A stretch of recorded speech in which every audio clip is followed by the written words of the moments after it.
Welcome back to Air Quality Matters. I believe we already have the tools and knowledge we need to make a difference to the quality of the air we breathe in our built environment. The conversations we have and how we share what we know is the key to our success. I'm Simon Jones, and this is episode 51. Coming up, a conversation with Tim Sharpe, Head of Architecture at the University of Strathclyde.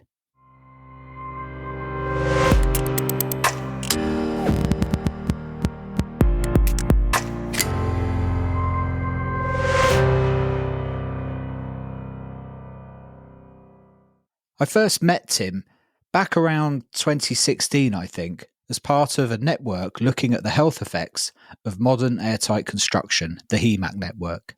But if you follow indoor air quality, and particularly standards, you will have come across Tim Sharpe. He has been involved with and authored many important pieces of work over the years on the subject, and been heavily involved in the development of standards, for example, in Scotland. He was recently an invited member of the UK Government Advisory Group on damp and mould, and from SAGE to NICE to the WHO to standard groups, he is a sought-after voice in the sector, with too many affiliations to list here, to be frank. On this podcast, I have noted his work several times, and it's always a really good conversation with Tim. He has a holistic perspective to the built environment born out of architecture and a fascination, I think, for getting to the bottom of outcomes. This is one of those wandering conversations you only get to have on podcasts and perhaps over pints. And definitely there's a part 2 in there somewhere. Thanks for listening as always. Do check out the sponsors in the show notes and at airqualitymatters.net. This is a conversation with Tim Sharpe. What's your sense of where we are in the UK generally with ventilation?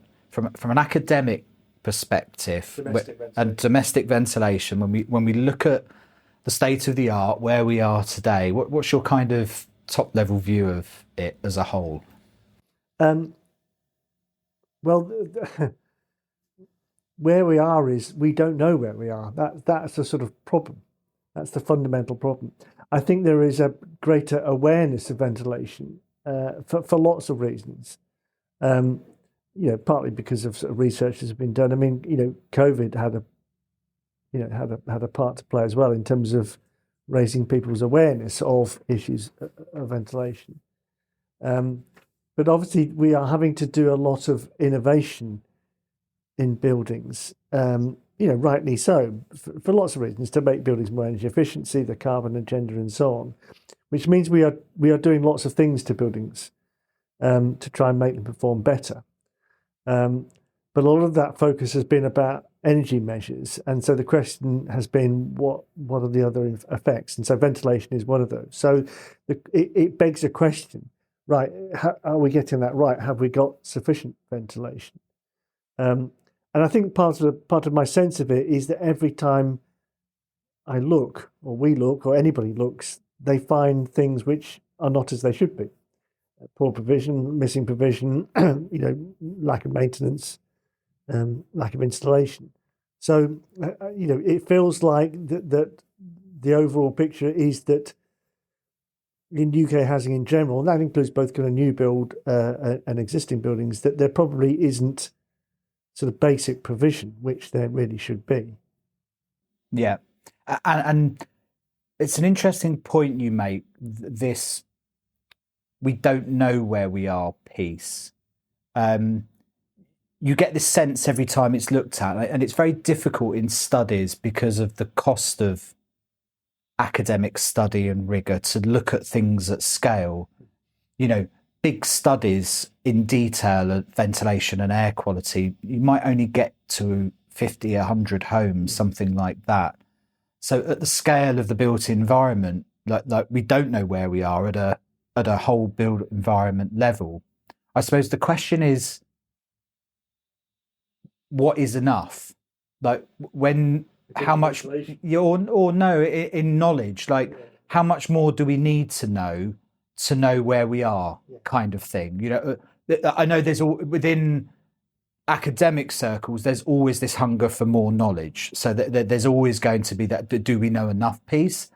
But generally the sense has been outside of that question that we know enough to know we're not getting it right enough. The question is, do we have enough detail in that, I suppose?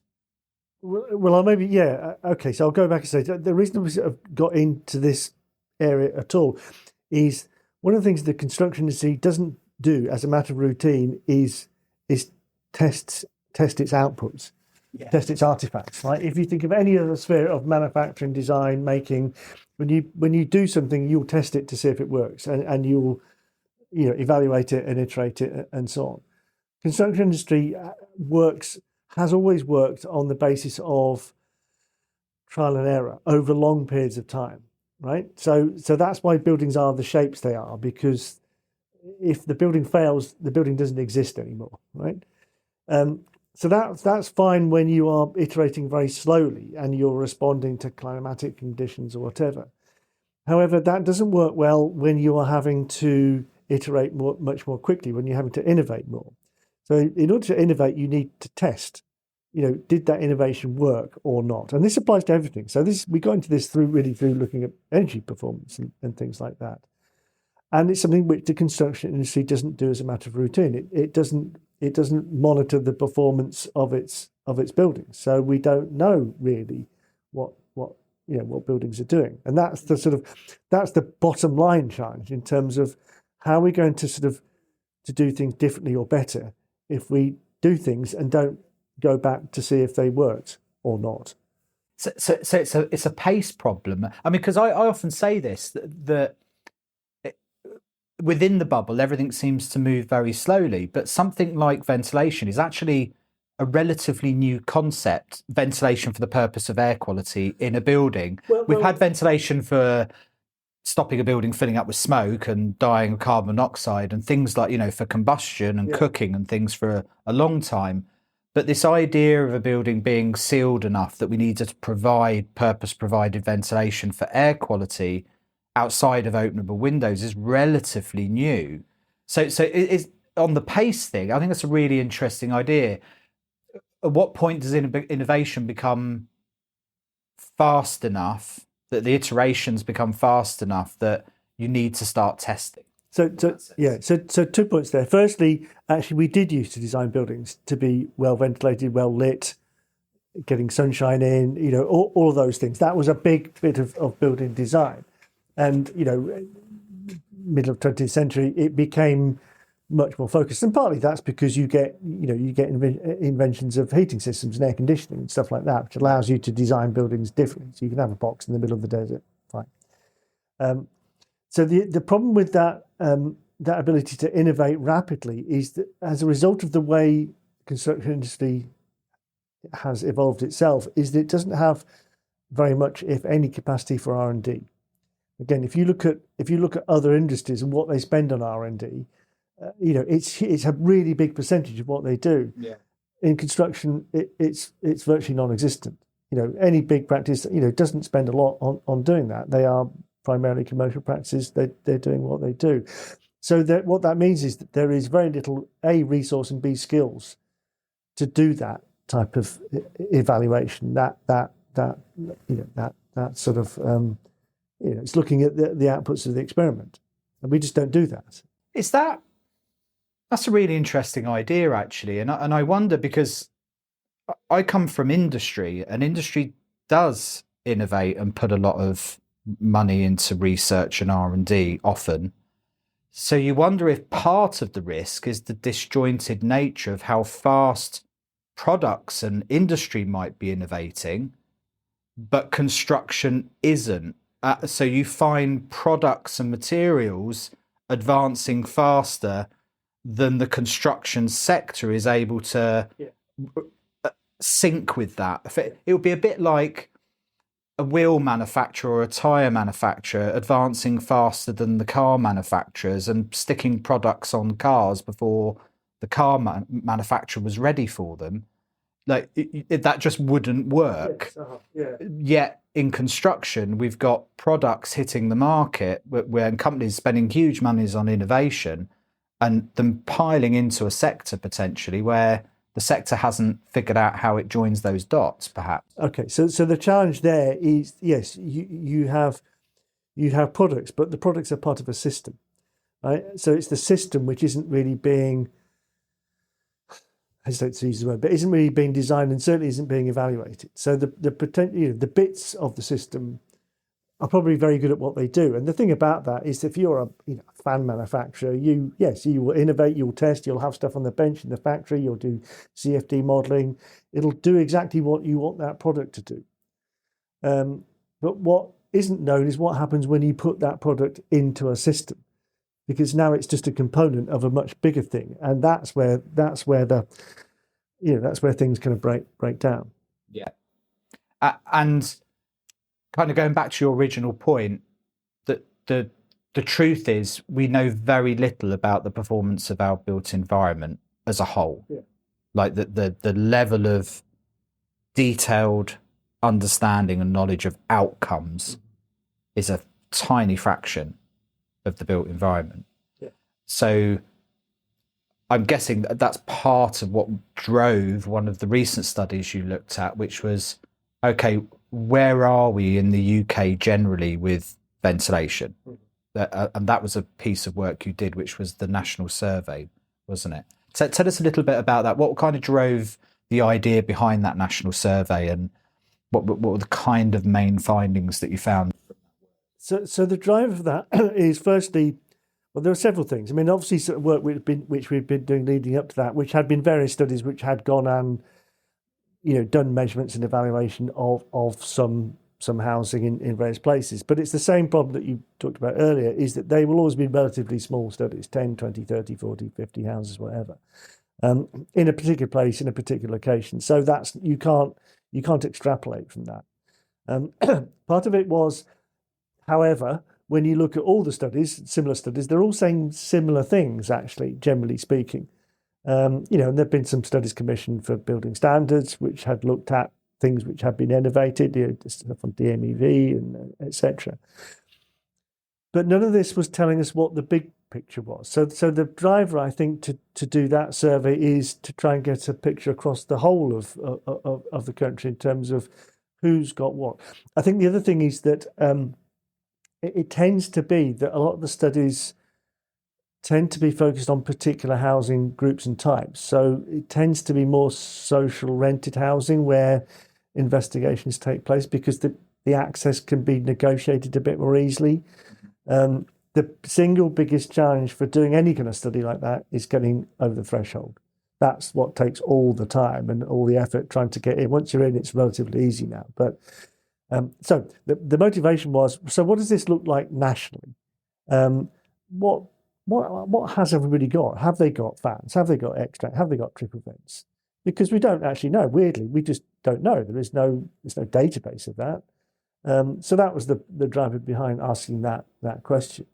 So was the survey itself was conducted by survey organisations, but were the participants in those surveys completely random, but spread geographically? Yeah, so this was using YouGov. So that's a polling organisation. So they have a panel of people who are representative of the UK or Great Britain in general.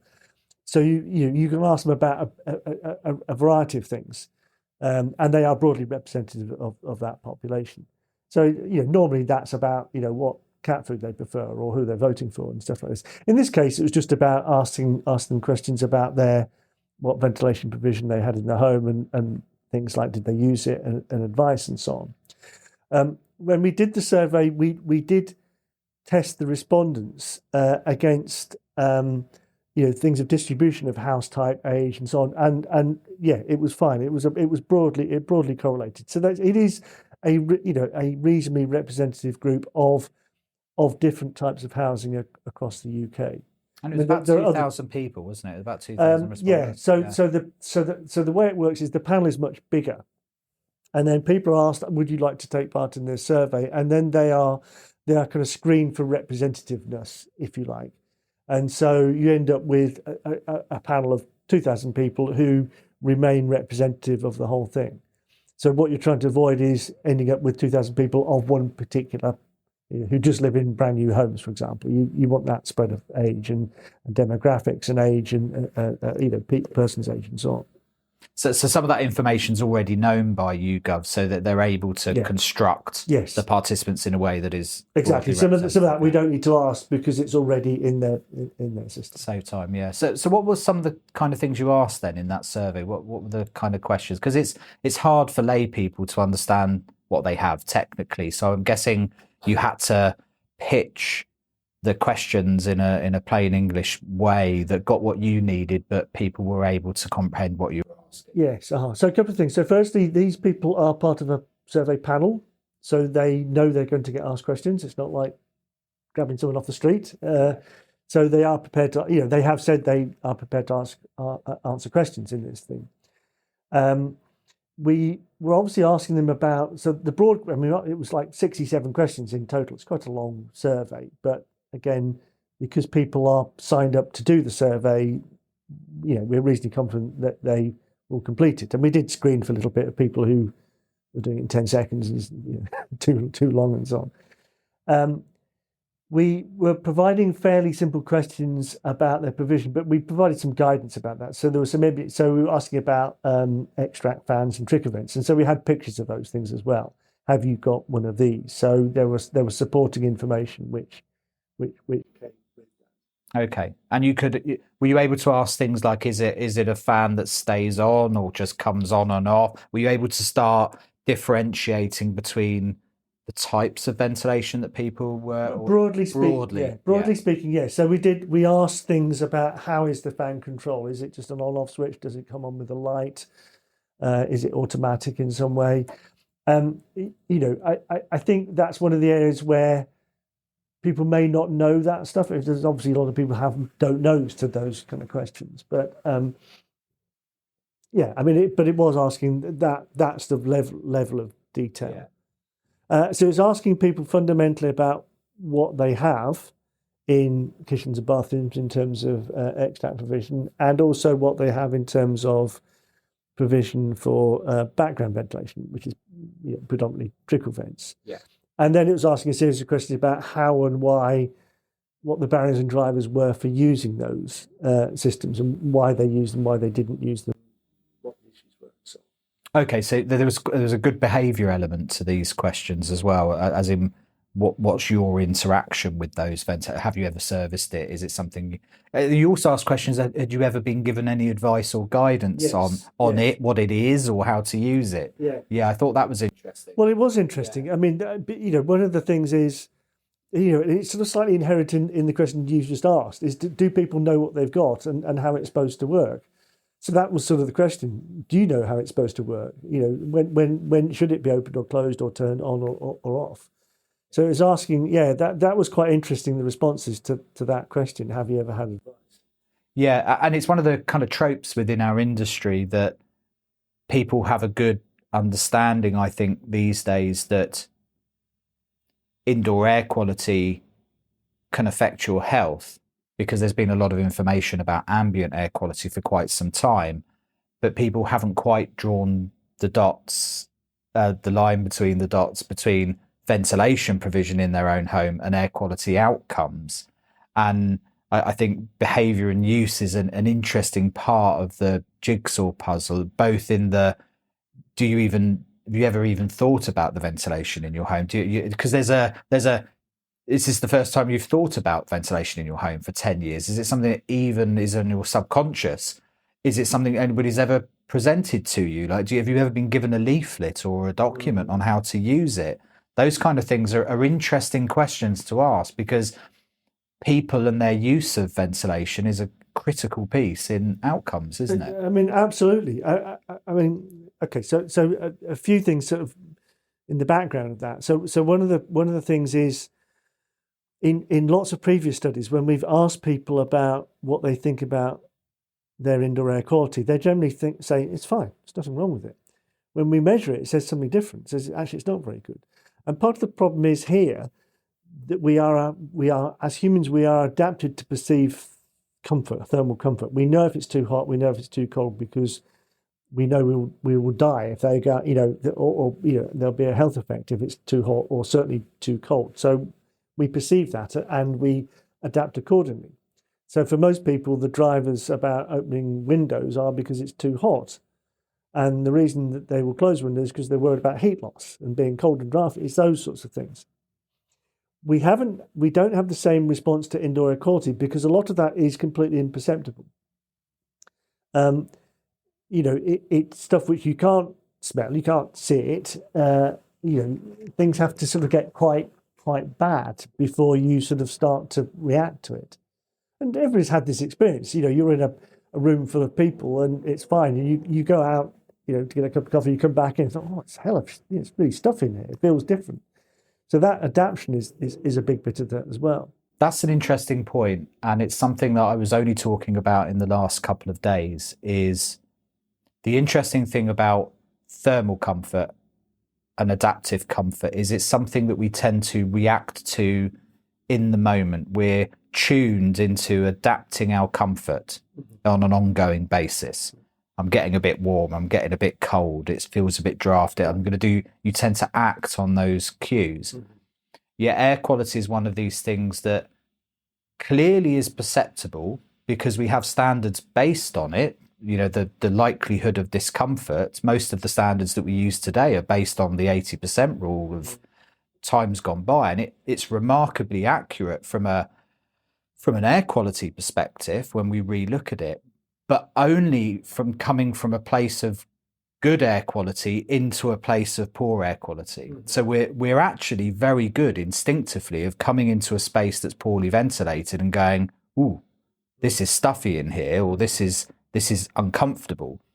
But we're dreadful at being in an environment and having that adaptive reaction that you see with thermal comfort. We don't seem to perceive a deterioration in air quality around us in the same way that we perceive a deterioration in thermal comfort. Yeah. Yet we can detect it if we come from a space that's well ventilated into a space that isn't. Yeah, I mean, yes. I mean, that's because that's the point I was making. I suppose there are, however, even within that, there are bits to do with the primary driver is probably thermal perception. So and this crops up when we ask people about air quality, because we use phrases like fresh. Is the air fresh or is it stuffy? And a lot of people will interpret that as a thermal thing. So fresh is cool air, stuffy is warm air. These things are related in interesting ways. And people, a lot of the responses in the survey are people will do things where something, if you burn the toast, frying the bacon, stuff like that, a particular event will cause people to ventilate. There was an interesting thing in some of the previous studies is that I think some people sort of are aware of air quality. It's been an interesting sort of 20% of people will always want to sleep with their bedroom window open. They always have and they always will because they think it's better for them. And they're probably right, but they have this mindset which is they're prepared to sort of tolerate the thermal hit, it being slightly cooler in the bedroom, in order to have fresh air. So there are some perceptions around this. But I think because we spend so much time now in controlled environments, our ability to react has been diminished in some kind of way. I think you're right, and I think that's it. That there's we're adapting to a change in how our built environment is managed.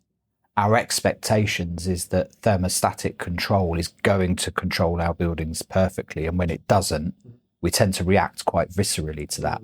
How many of us that travel spend the first 10 minutes in every hotel room trying to get the flipping temperature just right for us? Yes. We're kind of driven to get that comfort value right. And a lot of it is wrapped up in habits and culture and behavior, that how you sleep, whether you air your house or not, how you ventilate during cooking.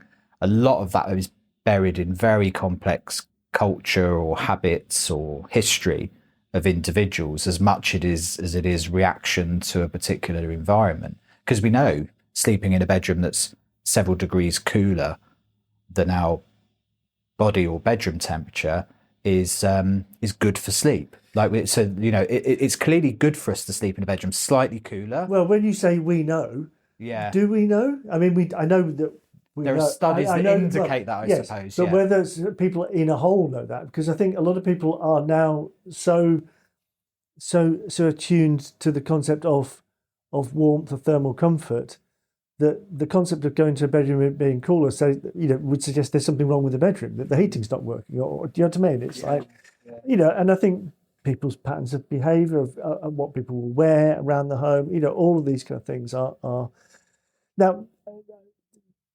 We need to be careful here, because this ends up being a conversation about behaviour, which clearly is a big bit of it. But I don't think we should be blaming people for that, right? In terms of ventilation, because again, going back to the survey, the question which arises is the house properly equipped? Does it have all the stuff in it which it needs to be, to work effectively and efficiently, and to give people kind of good health? So just relying on people's perception isn't enough. There has to be other supporting mechanisms for that. Yeah, and I think I say well understood in the built environment, but it's well understood in the sense that we have standards and regulation to provide adequate ventilation, adequate background ventilation for the general health of the building and the occupants, that doesn't require user interaction all of the time. Otherwise, we wouldn't have purpose-provided ventilation. We'd just have openable windows, and people would just have to manage it themselves in the moment. So, there's a recognition within standards and guidance and practice that we need to provide ventilation for people to stop the build-up of pollutants and remove pollutants before they spread around the building. That's the intent of the regulations. It's just manifestly, whenever we look at this in any studies, we find quite a big gap between what we think we're getting and what we actually get. Yes. And that's a common conversation we have, is that as important as habits and behaviour are, construction also needs to play its part. It's very difficult for us to talk to people about habits and behaviour and culture. I mean, the Housing Ombudsman, it's not a lifestyle approach, is a good example of that. Is you shouldn't dry clothes indoors, you shouldn't take showers for too long, you shouldn't, people have got to live in homes. It's not, if we want to engage meaningfully with people about having agency in their own outcomes, we've also got to play our part as well, haven't we? Well, it goes back to the point I made earlier, I think, about when we are trying to innovate more. So again, think of any other sphere of design or manufacture for an artifact which is going to be used by someone that doesn't take into account usability. Imagine your phone, which you couldn't use it. Well, it works perfectly well, but you don't understand how to use it. It just doesn't make any sense. But we do that for buildings. There is very little concept given to usability, which is why we asked the question about, have you had advice? Is it usable? Do you understand it?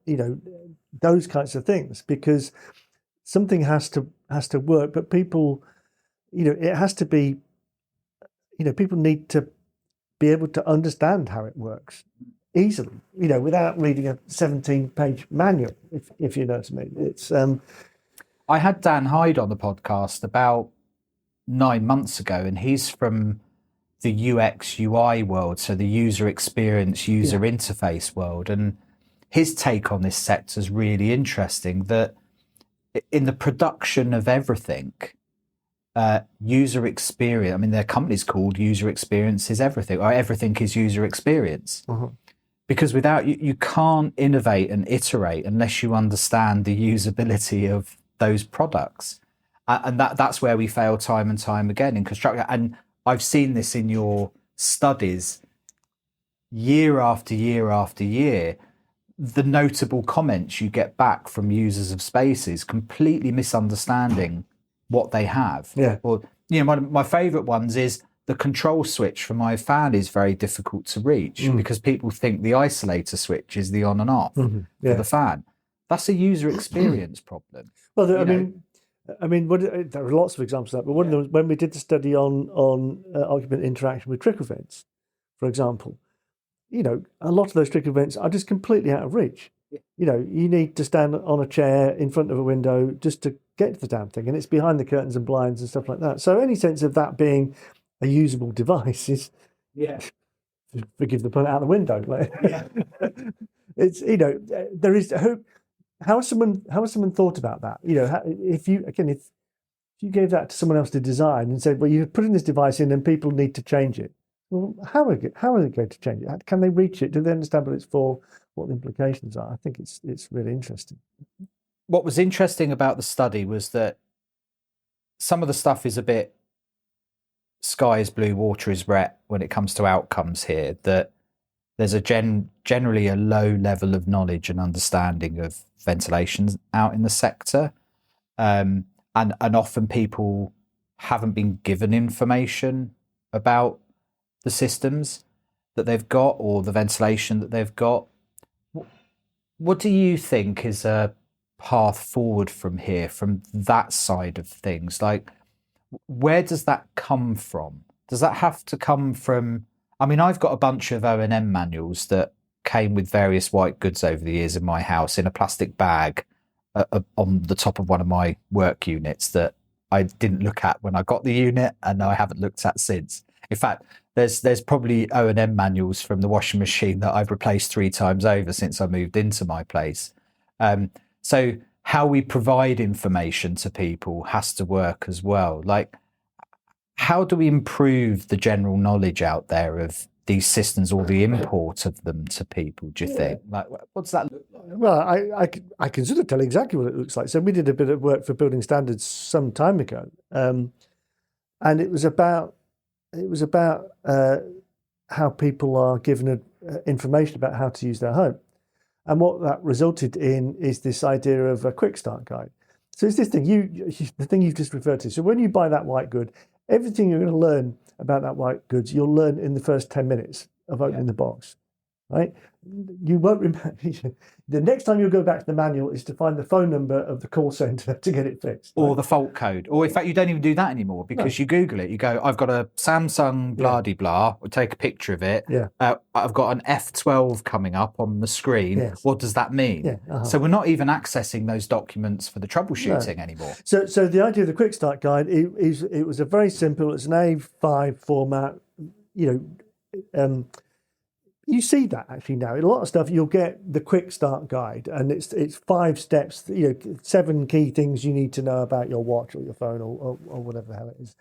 And so that's part of building standards. I mean, what's interesting is that I think is useful in terms of that initial point.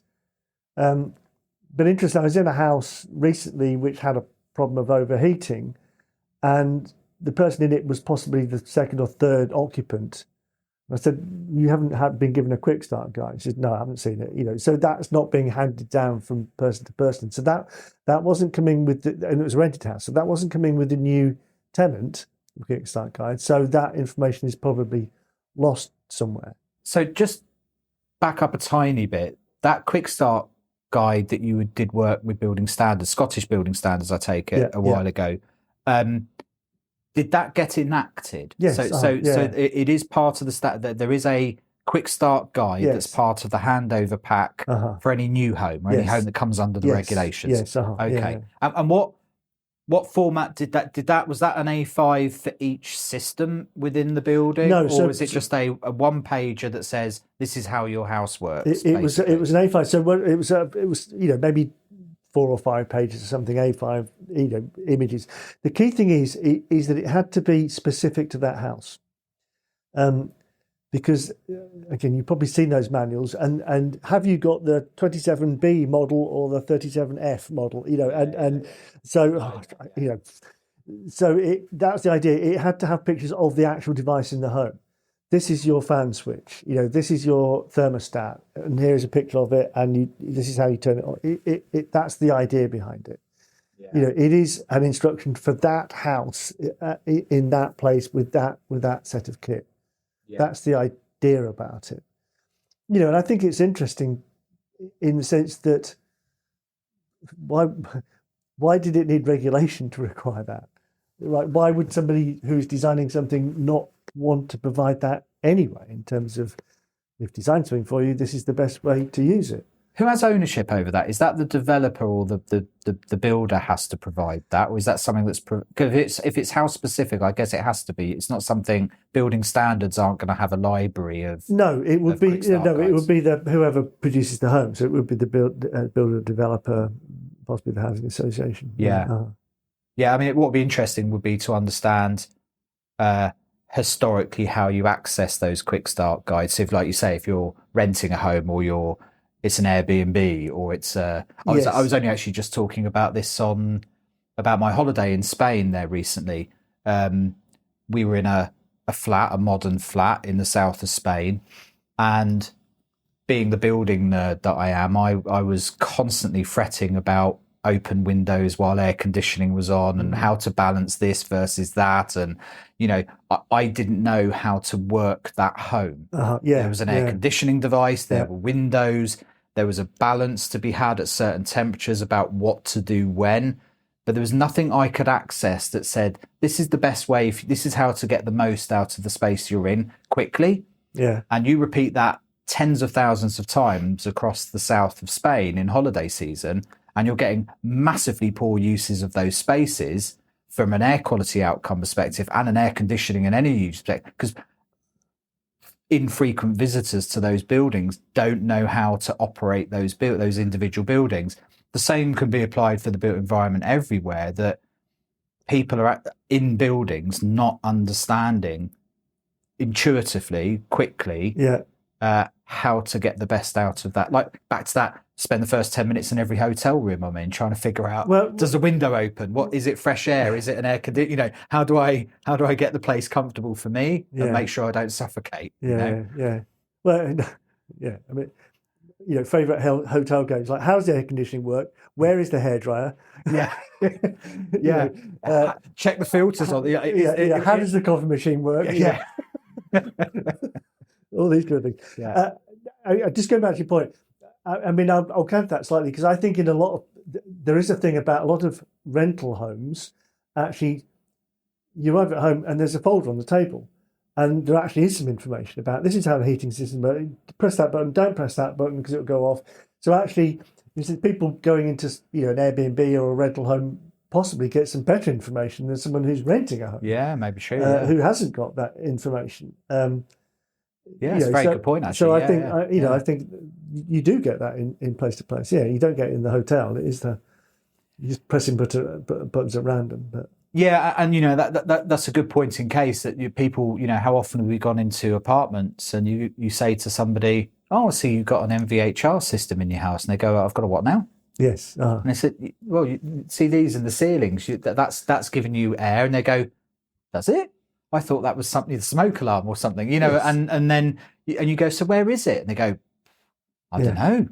There's a cupboard there with something in it that I've seen once, but the clothes are all in front of it now. And, like those conversations happen far too frequently with people where you go, oh, you've got one of those systems. And they go, do I? Yes. No, I mean, that's very common. Interestingly, one of the other side of that is who else needs to know that information? So the other group of people who need to know that information are the people who are responsible for maintaining that home. And so when someone phones up and says something's gone wrong with my MVHR, and the person at the other end says, "What's an MVHR system?" Do you know what I mean? I think that's an interesting sort of problem, which is that people who are responsible for keeping homes maintained, this is particularly sort of rental homes in this particular case, also need to have a very good idea of what's in that home, how it's supposed to work, what its maintenance schedule is, what to do when it goes wrong. I'm terrible for using the car analogies, but I find it so analogous in so many different circumstances. But you think of how everything works around vehicles. You go into your local moto factors because you've got to replace a light bulb or a windscreen wiper or the fog light or anything. All you do is you give the reg number to the guy behind the counter, tap, tap, tap, tap, tap. Oh, you got that model. You need exactly that version of that thing. There's the thing you need, right? So that product could be made by any number of people, and there could be any number of universal products at some stage for that car, but one reference number, and that person has access at his fingertips or her fingertips to everything you need to know about the right thing for that particular car. You go into a garage, first thing the guy or girl does is plug the car in, and will tell you, knows exactly how it's performing, what's needed, whether it needs servicing yet or not, and so on. Yet the biggest asset we have in our entire lives, or the biggest assets we own as organisations, we're nowhere near that. Like not even a million miles from that in a lot of cases. And it's staggering, really. No, I mean, it's what we are effectively doing is selling cars without speedometers. Yeah, it's that level of lack of knowledge, right? Yeah, we don't even have anything to plug in. Ian Maudet always says, he dreams of a world where he turns up to houses and there's a USB plug. It would be wireless these days, but he was thinking of this 10 years ago. But he was thinking, wouldn't it be lovely to be able to walk up to a house with a laptop, plug your laptop in outside, and all the information come up about whether the boiler was working properly, whether the ventilation was doing it, But how we're not even there is staggering. But like you say, we don't even have an oil warning light equivalent. Yeah, I mean, that's sort of where we are with it. We're expecting... we're expecting houses to perform in a certain way, but we don't even have the mechanism to. Well, we do, but we are not rolling those out on a sufficient enough scale. Yeah. I mean, it is much easier to do all that stuff now. It's certainly technically possible, and there are inroads happening about that in terms of better performance monitoring and so on. But it's not something we do as a matter of course yet in buildings. So back to the study, that like generally, what were the outcomes from the study? What were you finding from a perspective of the deployment of ventilation generally across the stock in the things? So the overall picture is that there was it surprising? There was a surprising lack of ventilation provision. I think a lot of people are aware that it's extract fans in kitchens and bathrooms. I mean, they've been part of building standards for nearly 40 years now, and people are aware of that as a thing, right? And the idea of trickle vents, some people are not familiar with them, but they are a reasonably familiar, common thing. So I think the kind of big picture is a surprising number of houses didn't have that provision. I don't have the figures in front of me, so I don't know if you need them or not, but but a large number, didn't have extract fans in bathrooms. A majority didn't have them in kitchens. Actually, it's not the other way around. It was the majority didn't have them in bathrooms. Yeah. And then quite a large number of homes didn't have trickle vents as well. And if you combine those things, something like 2/3 of homes didn't really have what's seen in building regulations to be basic provision. Some means of getting rid of warm, moist, stale air from kitchens and bathrooms, and some means of resupplying that air without necessarily opening windows, because you can't rely on windows for opening, because there are lots of reasons that people can't and don't open windows in terms of noise, security, whatever. And then if you combine that with the number of people who have had advice, that's something like only 11% of people have got the right provision and have had advice on the best way to use it. Yeah. So even though this is a tiny fraction of the built environment, and as you said at the very beginning, we don't know a lot about what we've actually got, the sense from this is if this was generally representative and expanded out across the built environment, so that's the general consensus is you're more likely than not to not have ventilation that meets current building standards in a home. That's basically the outcome. Basically it. Now, of course, what people say, and it cropped up in the reviews, rightly so, is, well, buildings built before that was a requirement, wouldn't have it, right? Which takes us on to a slightly different thing, which is to do with if you have a new standard for buildings, that only applies to new buildings. So the case in point in the study is that a lot of post-war stock, by the 70s, 80s, thermally very poor, changes in heating, electric heating, fuel crisis, couldn't afford to heat it, lots of problems of damp and mold. And one of the things is that the requirement to introduce ventilation was driven in part by that problem. And so that's how extract fans in kitchens and bathrooms and trickle vents sort of became part of regulations. So the big irony is that that's fine for new buildings, but all those houses which still had that problem, it wasn't required to be retrofitted.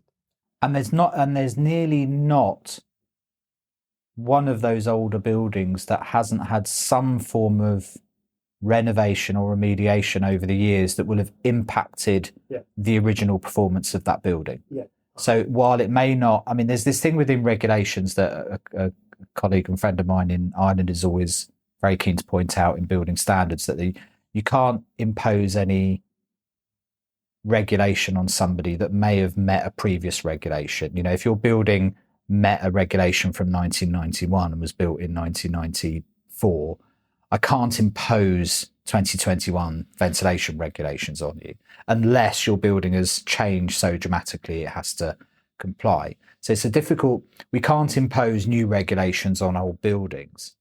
But the reality is, for the built environment, the way buildings were used and worked and performed in the previous century, in the 20s and the 50s and the 40s and the 60s, is very different to now. And almost all buildings, at the very least, probably need a fan in a wet room or a kitchen, and nearly all buildings probably need some form of purpose-provided background ventilation. Because if you don't, you're probably at one of the scales where you're looking at major renovation anyway. Unless you're in a heritage building or an old building, very few buildings won't need some kind of purpose-provided ventilation or mechanical extract in wet rooms to function properly. I would be surprised. Yeah, those things, it depends on the building and the context. They may not be absolutely necessary for some building types. The load may be, the moisture load may be very small or intermittent, or it's a big volume. A high ceiling space probably got less of an issue than something which is a very small volume and hard surfaces. But there will be lots of things which will have changed buildings over time, and that pace of change is changing. So there'll be, most people at some point will have had kitchens and bathrooms redone. And it would seem reasonable to sort of say at that point, well, let's put something in there. Let's put an extract fan and stuff like that. The vast majority of buildings will have had the windows replaced at some point. Now, interestingly, when people are replacing windows, they may or may not come with trickle vents, but no one is designing that as part of a ventilation system. They're just saying, here are some windows. Do you want a trickle vent or not? That's the only question. They're not asking how big the room they're going into or anything like that. There are, and then the other thing is that a lot of measures in buildings are designed quite rightly to improve their thermal performance. So insulation, draft stripping, other things will change the performance of the building. And they will change its air tightness. I don't think a lack of air tightness necessarily is good ventilation, although it is assumed it is. It's assumed that there is a background level, and you don't need trickle vent if your building is very leaky. Where that leakiness is completely unpredictable, and it's probably in the wrong place, and it's where you've got surface penetrations and so on. So the fact that you've got a leaky building doesn't mean it's a well ventilated building. It just means it's a leaky building. Yeah, and likewise the other way around, because you've got a fairly airtight building doesn't mean certain places aren't leakier than others. Yes. There's a truism to air leakage that doesn't always equate to good outcomes. Yeah, and of course, the issue being that again, quite rightly, because we are trying to make buildings perform better, and the reality is that the major problem is our existing buildings. That's the vast majority of our stock. It's all pretty poorly performing. So that's where the attention is going to be needed in terms of decarbonisation. So stuff we are having to do to those buildings is, yeah, sure, it has a really important agenda about trying to save energy, but we need to make sure that we don't, throw the baby out with the bathwater in terms of then, causing harmful effects in terms of poor ventilation. Yeah, and it's a higher risk environment, the existing stock, because although we may complain about the quality of new construction, and there's good reasons to do that, particularly at the high production end of the scale, theoretically at least, they're relatively well thermally performing buildings, which means the FRSI values are generally pretty good. The cold bridging should be dealt with relatively well. The risk of things like condensation should be lower in some of those new constructions, because theoretically we're starting from a more modern perspective. But in retrofit, theoretically, it's harder to deal with some of those challenges. So ventilation has an important part to play in mitigating some of those risks. Like, how do you see that playing out? That kind of, theoretically, that's where the challenge is retrofit, that there's more risks there. Yeah. A new build, we should be able to get it right off plan, almost, As a good friend of mine says, Joseph Little, that you shouldn't need ventilation to control condensation risk in a modern building. All of the surface temperatures should be above dew point all of the time. There is no reason to have any ventilation in a modern building for the purpose of controlling condensation risk. And he's right, theoretically. Every surface temperature in a modern building, if it's compliant with FRSI values, should be above dew point. Okay, so I'm stacking up a whole bunch of points. I bet you are, yeah. Okay, first one, in the thing you just said there were quite a lot of shoulds and maybes. Yeah. Right? Yeah, they should. They might be. We don't know if they are. So you're saying buildings should be better performing. They should not have cold bridging. We don't know that they are because we're not evaluating. That's the first thing to say. Second thing, which we may come back to. So when we did the survey, we were also asking buildings built after the regulations have been applied, and find a substantial proportion didn't appear to have that ventilation provision. So that's a missing bit of the jigsaw as well. I'll come back to that. But the point you're making about existing buildings, yes, so they have more difficult problems to solve. And so if you are doing stuff to a new building, it's more difficult to do. You've got to work around existing fabric. It's more complicated. So yeah, there are those challenges as well in terms of trying to improve the thermal performance, but also trying to avoid those unintended consequences which often exist. And I think that's one of the difficulties about retrofit, is that you can't deal with it in a piecemeal way. You are bolting something onto an existing system, so you have to take a systems approach to that. You can't just put. There's no silver bullet. There's no one magic device which will fix things. The thing which, again, I keep coming across is this interaction with heating and ventilation is incredibly important. So one of the things I see a lot in existing buildings is you go and then someone's put a heating system at some point. They've redone the heating system, take out the coal fires, they put gas central heating commonly.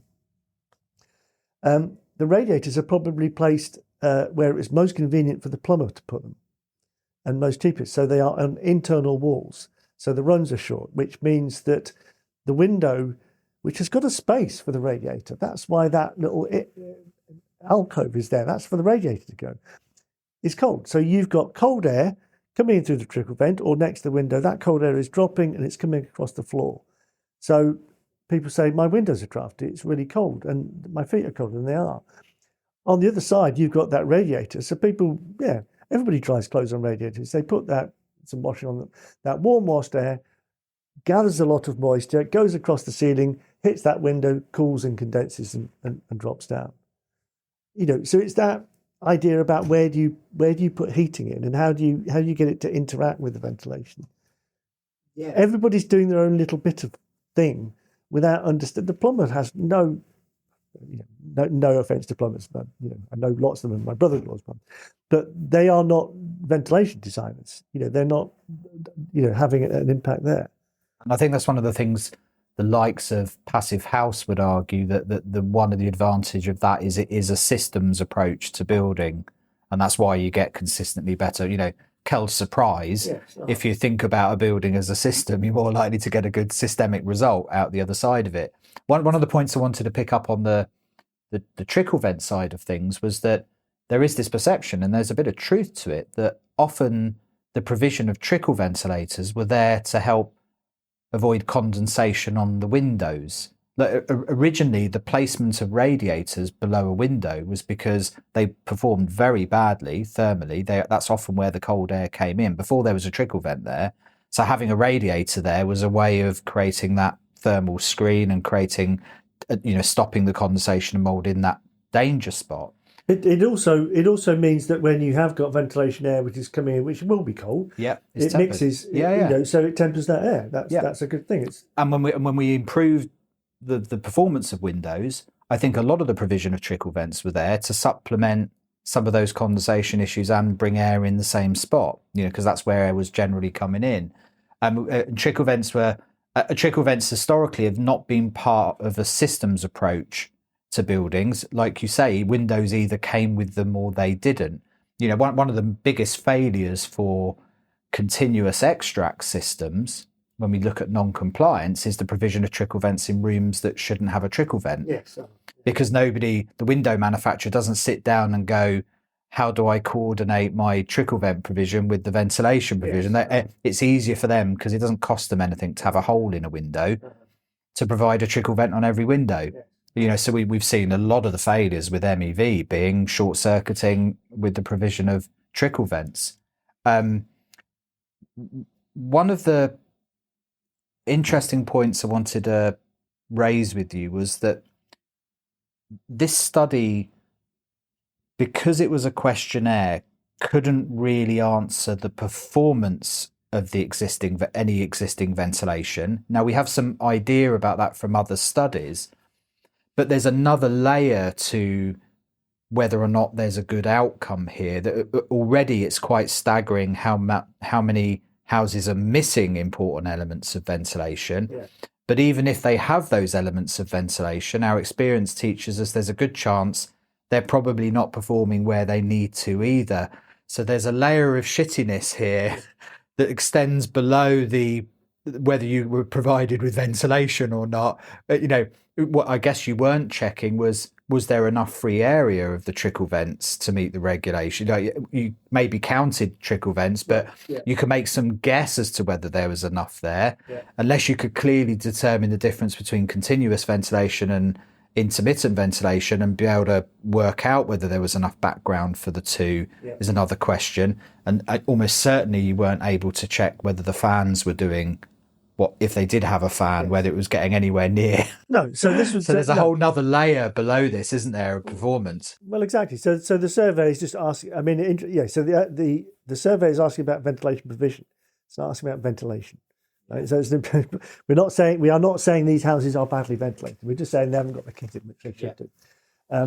And so one of the eye-openers was that a pretty large proportion of the homes built after regulations were introduced, people were reporting that they didn't have all the stuff which they should have had. So, they didn't have some extracts or trickle vents or whatever. And that, there are credible reasons for that.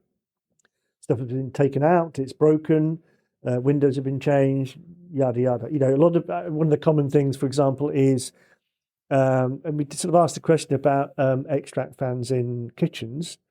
What a lot of people think they have is an extract fan over the hob. What they've actually got is a recirculating fan, right? So it's a grease filter and stuff like that. It's not giving you any fresh air. It's not taking that waste air out the building. So there's those kind of questions. Did you look at things like air transfer, like undercuts and things like that? No, didn't go that far. It was just the basic stuff. So it was that. So, but to go back to your previous point, so let's just say, for the sake of example, some people there may be quite a few don't knows, but in studies we've done and that other people have done, every time we have gone and actually tested those extract fans, we found a good proportion, 60, 70, 80%, are not performing as they should do. And not by a little bit either. By a significant amount. So although the kit may be there, whether it's doing what it's supposed to do is an entirely different question.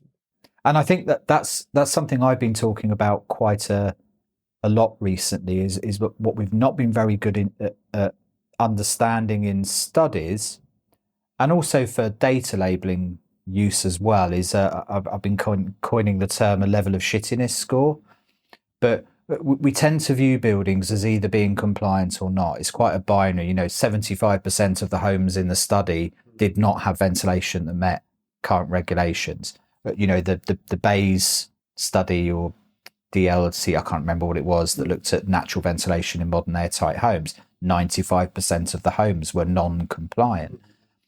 But you only had to have one undercut missing under one of the doors to effectively be, quote unquote, non-compliant. Yet some homes at the other end of the spectrum may have had catastrophic failures of compliance. And what we're not very good at is understanding that level of shittiness yet, because that's very important to understanding outcomes. Yes. When we're looking at big data sets, when we're looking at big studies, regulatory pieces of work, data from the built environment, from like these social housing sensors and so on, what we're not getting a very good perspective is why we're seeing the outcomes we're seeing. Yes, we might be a fan might not be working, but we don't understand the broader context. And I think that's a really interesting piece of all of this, is the nuance to this binary, compliant or not, or missing or not. How bad is it, and how is that impacting outcomes? Well, you know what I mean? Yeah, no, I do know what you mean. I mean, one of the questions about things like compliance is, when does it comply? So a lot of things may comply at a point in time, which is normally around handover, but whether they continue to comply over time, and one of the really significant issues here is maintenance. So how do you keep things, mechanically? How do you keep it running? How do you make sure it's looked after, all those sorts of things? I mean, that's a really significant problem. There is a different question, which is this leading to a problem?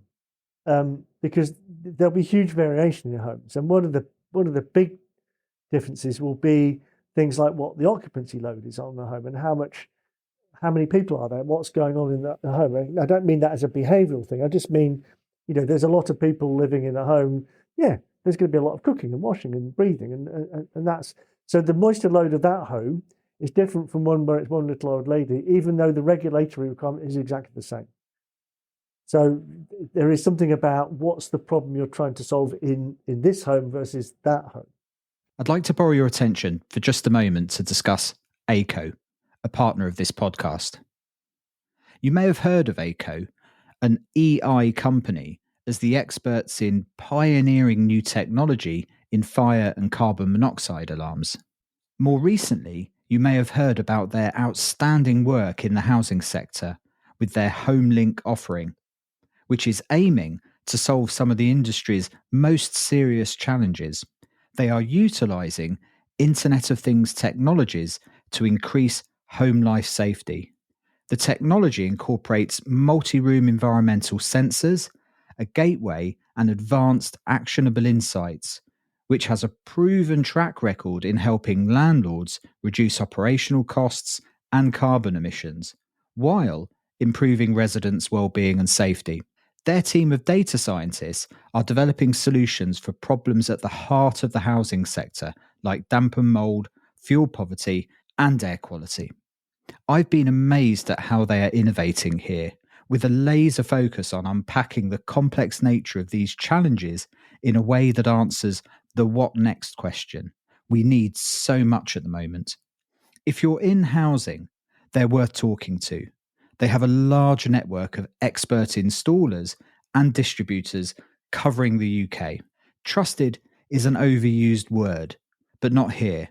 Ask around, and ACO are synonymous with it. Details are in the show notes at airqualitymatters.net and at ACO, that's aico.co.uk. Now, back to the podcast. I use this point all of the time in the workshops that I do, that I work with an estate just to the east of Dublin. It's about 300 homes on this estate. And I know for a fact that every single one of those homes in that estate is non-compliant. But because there's a systemic failure on that particular estate, both in the design and the implementation of ventilation. That means, without question, according to standards, every single one of those homes is a significant failure, right?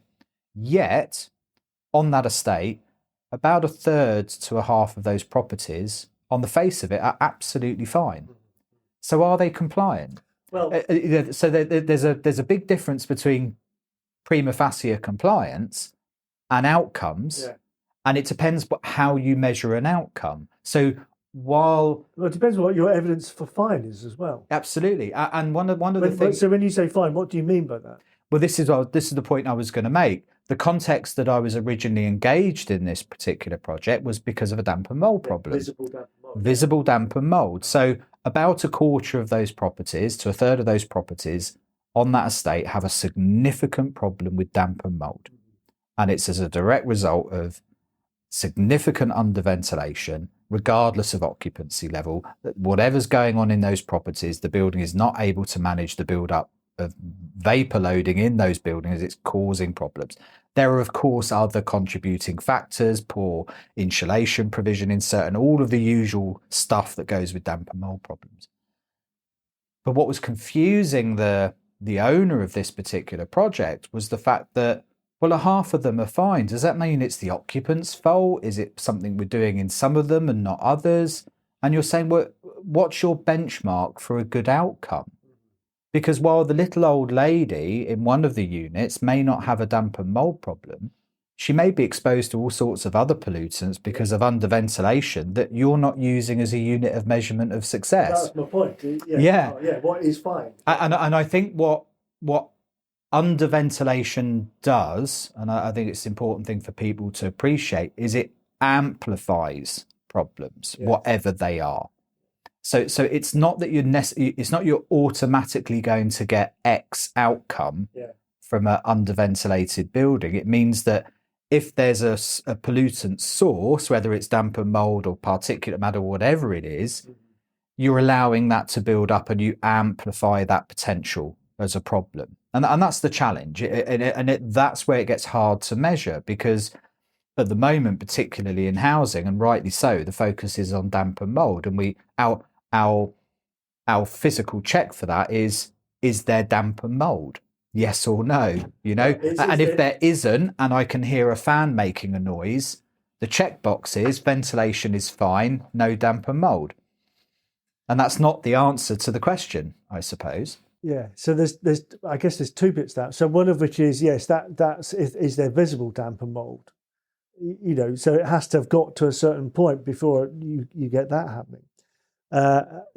So the other point, the point I was making is there anything else which is potentially harmful here? Now, we do need to be careful here. So what we shouldn't be doing is scaremongering unnecessarily, right? What we can say is that we don't know, and we should know. That's the point I think that we're sort of making here, in terms of we sort of know that things are not working as they should be in terms of provision and so on. What we don't know is what the potential effect of that is. And these things are hard to demonstrate. So for example, there is plenty of really good literature, making relationships between poor ventilation and ill health. But demonstrating causality is incredibly difficult in this situation, because you've got so many other kind of confounding factors. So that issue of the damp and mold in those homes, yes, it's probably ventilation's got a lot to do with it, but there may be some thermal bridging, and there may be some other moisture. There may have been a leak somewhere. All of those, these are difficult things to sort of to tease out into single entities. How do you think you balance that challenge of perfection being the enemy of the good, and the need to have and make good decisions? Yeah. Because that's a similar argument we can make with sustainability, with energy efficiency, with all of these things. I tend to sit on the side of the fence, as you'd probably expect, that we know enough to know this thing called, poor air quality causes poor outcomes, regardless of the confounding factors. Generally speaking, at a population level, we understand that poor air quality is causing issues. And for listeners, Tim's got his hand up and is getting animated. But so there's a balance, and the other part of this equation is agency, and Douglas Booker makes this point very well, is that one of the riskiest things we can do is cause alarm and not give people the agency to do something about it. Yes. Right. So from a public health and mental well-being perspective, there's no point scaring people and not giving people agency to be able. And there's any number of examples that we can create for people in poor housing and social housing, where there's no point if you can't give them the agency to fix the problem, that you've got to come at it another way.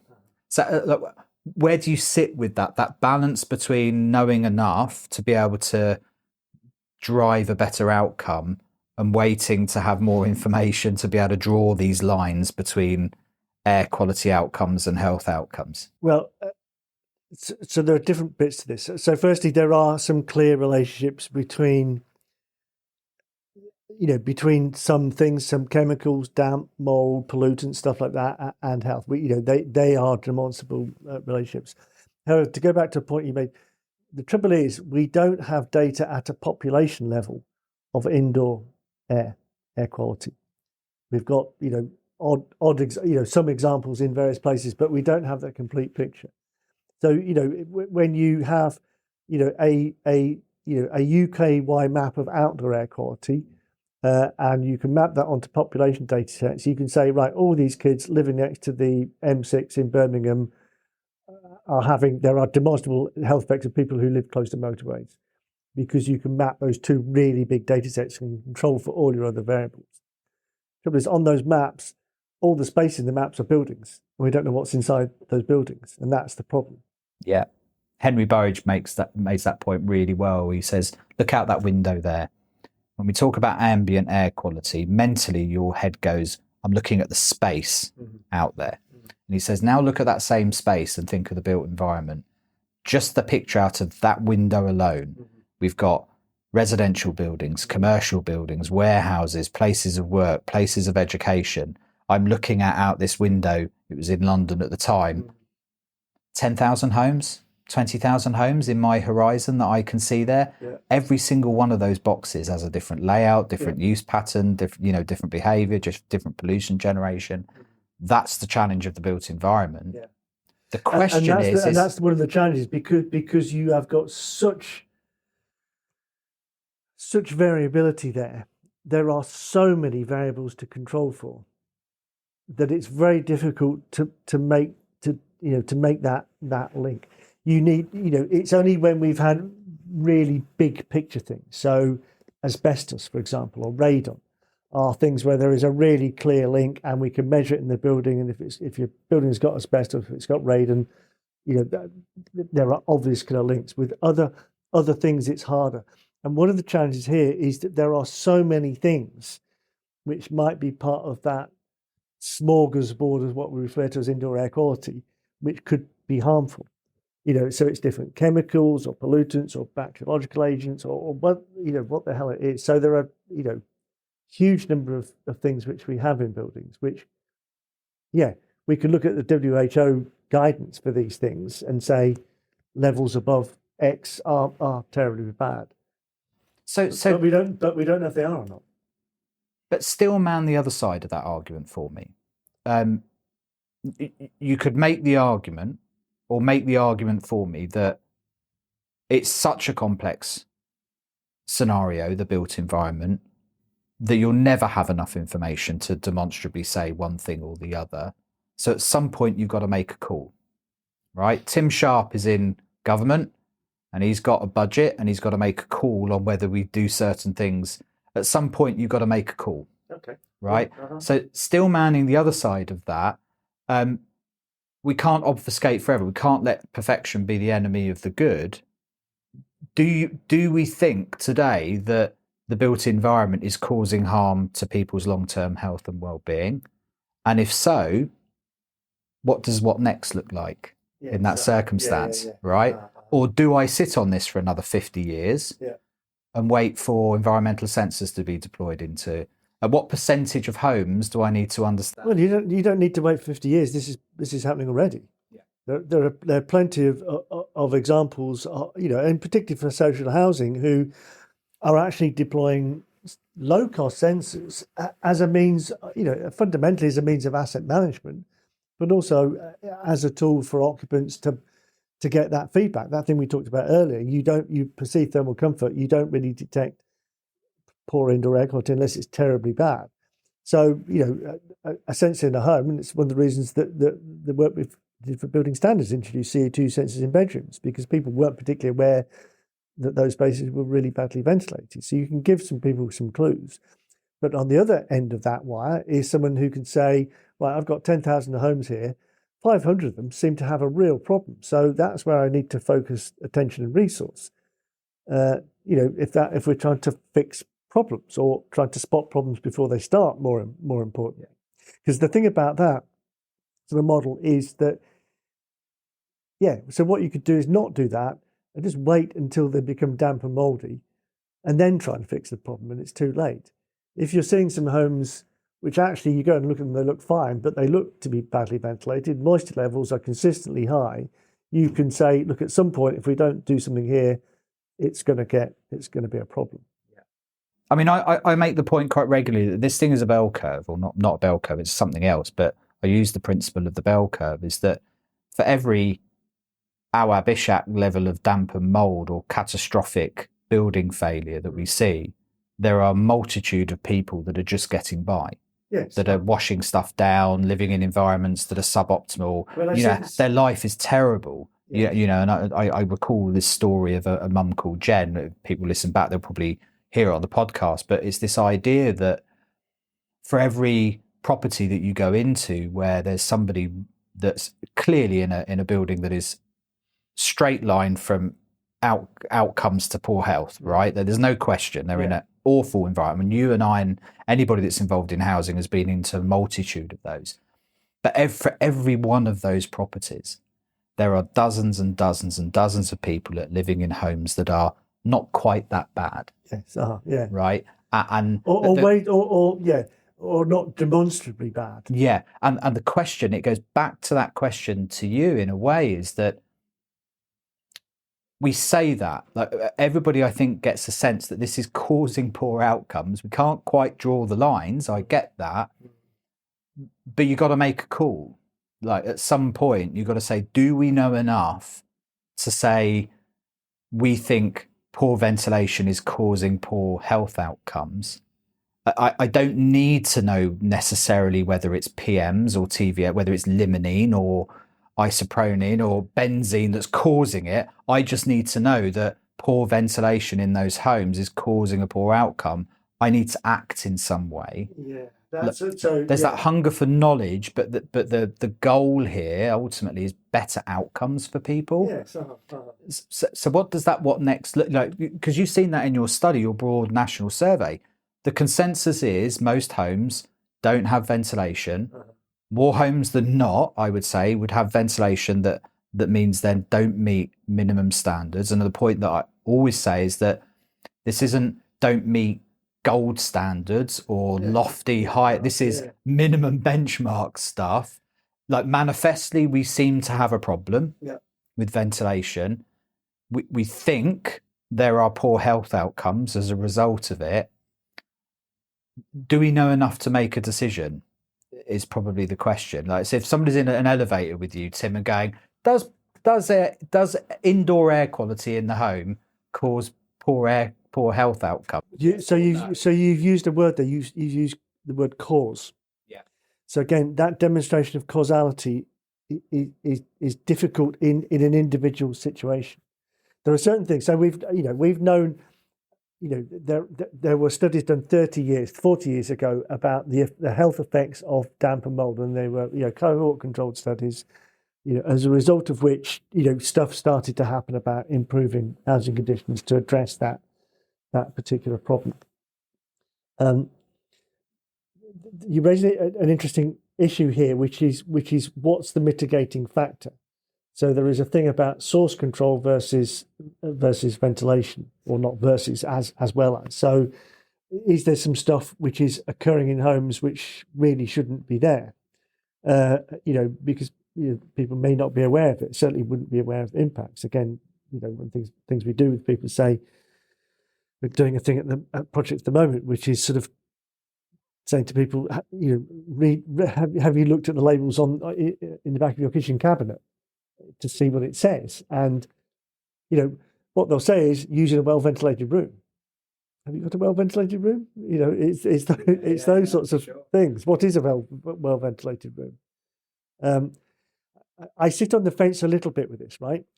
I get the sense of that. That's why I'm kind of pushing you a little bit on it. So I did the same. So I'm in lots of homes which have very significant problems of damp and mold, and because there is a clear evidential basis of those conditions and health outcomes, you could say, look, there is a cause and effect here. I can say that the effects on occupants' health of these conditions is well established. We need to do something about it. Where it's a little bit harder is where you've got things which don't yet have that clear evidence basis in situ, right? So WHO will say stuff about particular pollutants and so on, but in that house with that level of particulates, what happened to that person? And part of that is because a lot of these things are chronic conditions. They affect over long periods of time, so it's very hard to make that cause and effect. I suppose the point I would make is that it's better to be prophylactic. It's better to just make sure you've got the right provision. Right? What harm does it do? Just to have to make sure that the minimum provision of ventilation is there. Yes, that may not be enough. And that goes back to the conversation about demand control or particular loads. Yeah. But there are other mitigations in terms of, is there stuff we should be avoiding in homes because of the nature of homes these days? Yeah. No, and I think you're right. And at the end of the day, one of the best ways, and it's one of my favourite subjects, is risk, is that we've got a very well-established hierarchy of control for managing risks, and eliminating a pollution source from a building is by far and away the most efficient way of limiting your risk to that pollutant. Right, clearly. Yeah. So if we feel that products of combustion are a significant pollution source in the built environment, electrifying the built environment is a good way of removing those pollution sources. Changing gas cookers over time for electric or induction hobs, great way of removing a source of pollution from the kitchen. So that we've got very well established ways of dealing with risk and substitution of risk. Again, particularly with building materials, reducing formaldehyde over time and reducing particular VOCs in certain materials over time is a great way of doing that. The challenge is that the next one is engineering controls, which is the subject of this podcast, really, is that what happens if that pollution is going to exist in a building? Because some pollution will always exist. And I think the challenge, to go back to your point with the health outcomes piece, is that instinctively we tend to roll back to a case study. So the challenge of pollution to causality at an individual level is always so difficult to track because of the confounding factors that might have. And the best example I have of this is smoking. Like, we know smoking is a significant risk to your health. If I have lung cancer at the age of 70 because I've been smoking for 40 years, obviously one of the contributing factors to that lung cancer was probably smoking. But I can't say that. My lung cancer could be because I've been working in worktop production for 20 years as well, right? So we can never say with 100% certainty that certain pollution is going to cause a certain outcome, and that's the job of epidemiology, I guess. Well, that's the point. Answer that question at a population level. I mean, this isn't the right statistic, but it's something like 70% of smokers don't get lung cancer. Yeah. Right. So yeah. But when you look at it at a population level, you can make those links. You can firmly establish that that's a really bad thing to do, right? So again, it's how you provide that evidence basis for change, and this is a challenge. This is a challenge in making the argument for change and doing stuff. And this is the conversation we had with building standards. In a bit of work we did, found that quite a lot of buildings were badly ventilated. Were poorly ventilated, and said, perhaps you should change the standards. And they said, well, yes, but nobody died in that study. No one's dying in those homes because they're badly ventilated. It's hard to do that. If it was a different type of study, if we'd been doing some on handrails and a handrail had broken and someone had fallen off and died, then they could do some change. And this is one of the problems about the way that building standards, and this isn't a criticism of building standards exactly, but it tends to react to significant events. Yeah. So, and for listeners outside of the UK, I'm going to say something now that's triggering for everybody in the UK. You may not have context outside of it, but I'm going to say, show me the bodies. Mm-hmm. And that has particular resonance in the UK about standards and fire safety. And to your point, it takes an event sometimes to shift the standard. I recently interviewed the head of building standards in the UK, and we've been having quite a philosophical conversation about the purpose of standards and regulations and the intent behind them. And what's missed, I think, with standards is what they're for and the work that has to go in behind them to systems think the consequences of often very small changes in those standards. It's easy for you and I completely get where you're coming from with the not show me the bodies, but show me the evidence piece that yes, it's easy to say poor air quality outcomes lead to poor health outcomes, but it's difficult to prove. Yeah. It's easy for us to say here and say, look, we need sweeping changes to regulations or even minor ones to improve this. But even a minor change to a national building standards could wipe out whole sectors of an industry. Yes. And we it's not our job to think that through. The regulators have to, and government has to think that through. But there are consequences to changes, both positive and negative, no matter what you do. Yeah. And I think we all have to appreciate that. It's easy for us to sit here and spout tropes about poor air quality and poor health outcomes, but at the other side of that are livelihoods, careers, directions of industry, costs to society. All of this stuff has to be costed out. Sometimes there's a balance in all of these things. Yeah, I mean, gosh, okay, so I'll just go down a little kind of rabbit hole here. So it's about regulation.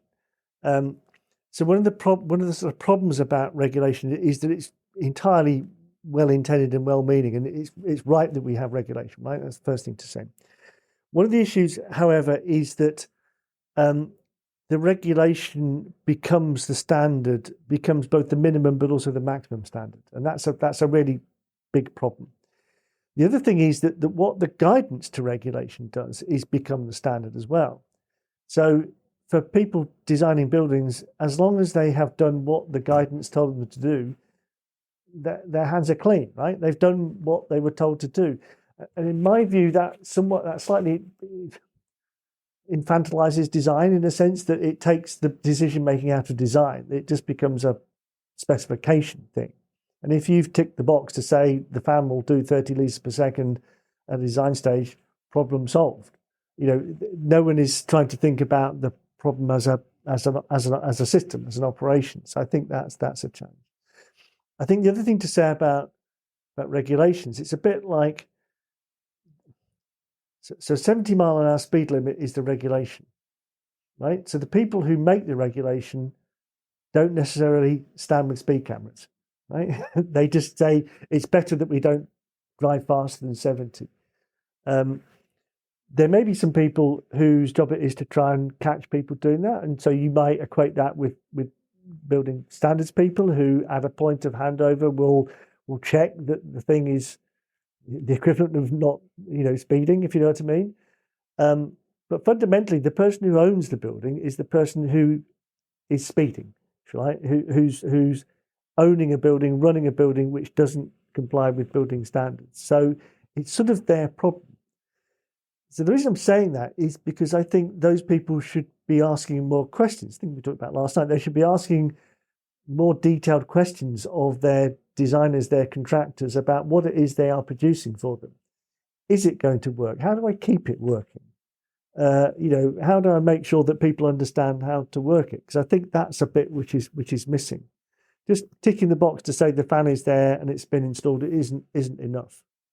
Yeah, and we must come on to that, because I think you've had some particular experience of that approach through your involvement in the deployment of CO2 sensors. So noticing there was a problem, arguing the case, seeing the deployment under regulations of sensors in the residential sector, and having been able to go back and look at the successes and failures of that venture, and the insight that we got for that. So I want to come back to that, so don't let me forget.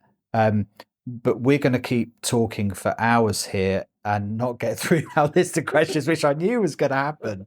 But it'd be great for people to get a sense of who you are and what you do here at Strathclyde, because you've been involved in air quality now for as long as I've known you, and way before that. What brought you into this space?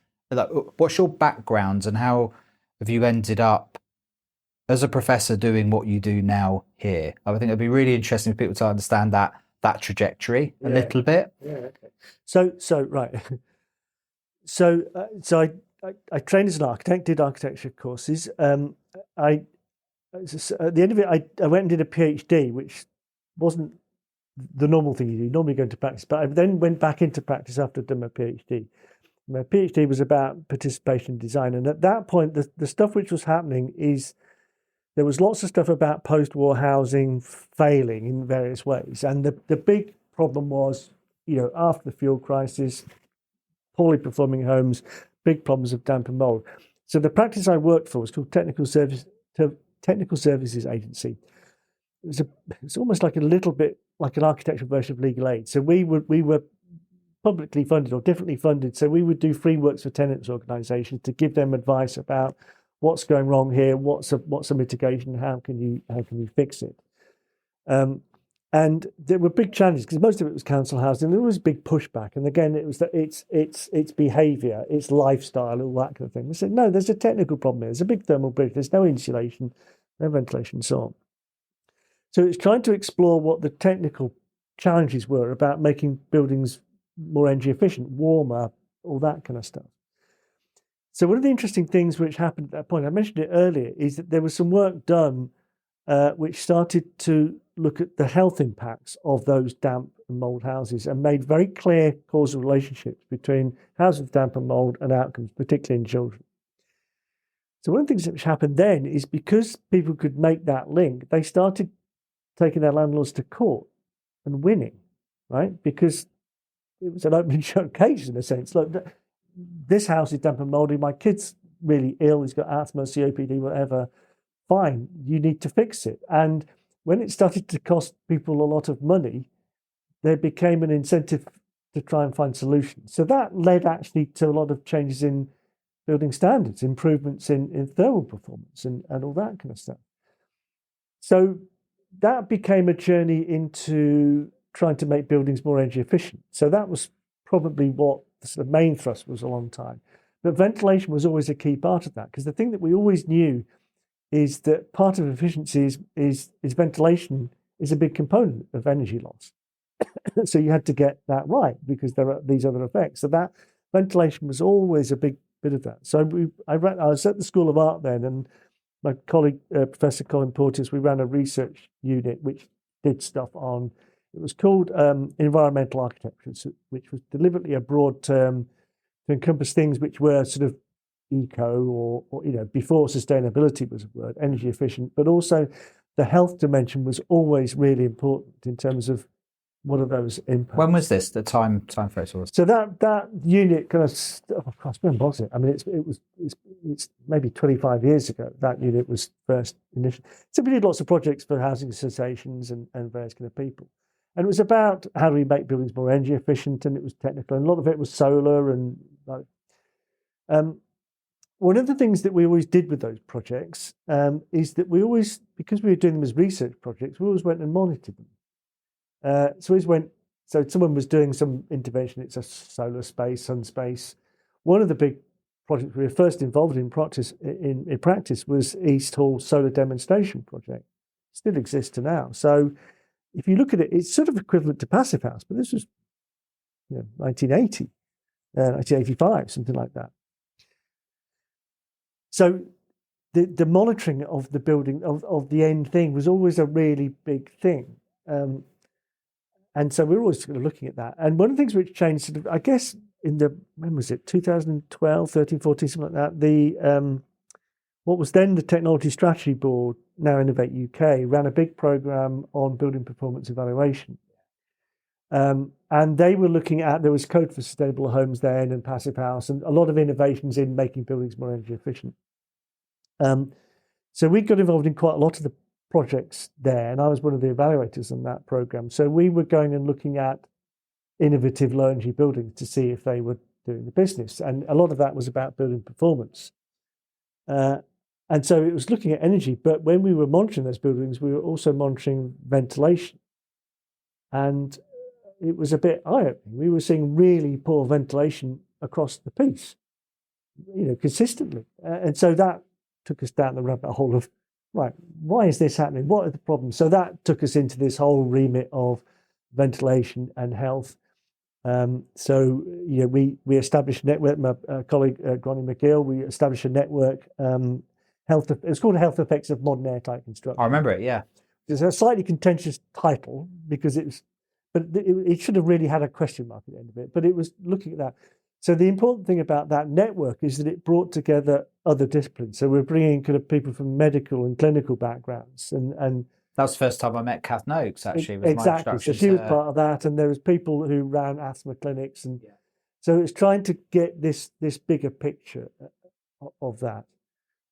So we then started to spend more time looking at what are the health impacts, what are the issues of ventilation, why is it so poorly performing, what are the impacts on energy efficiency, because it's we have this really difficult tension between having really efficient, energy efficient homes and liberal ventilation, and it's a difficult challenge.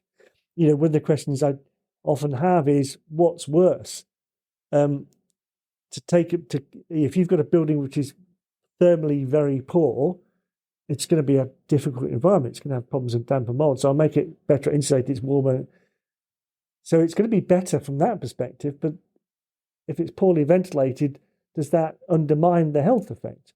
I'm not sure.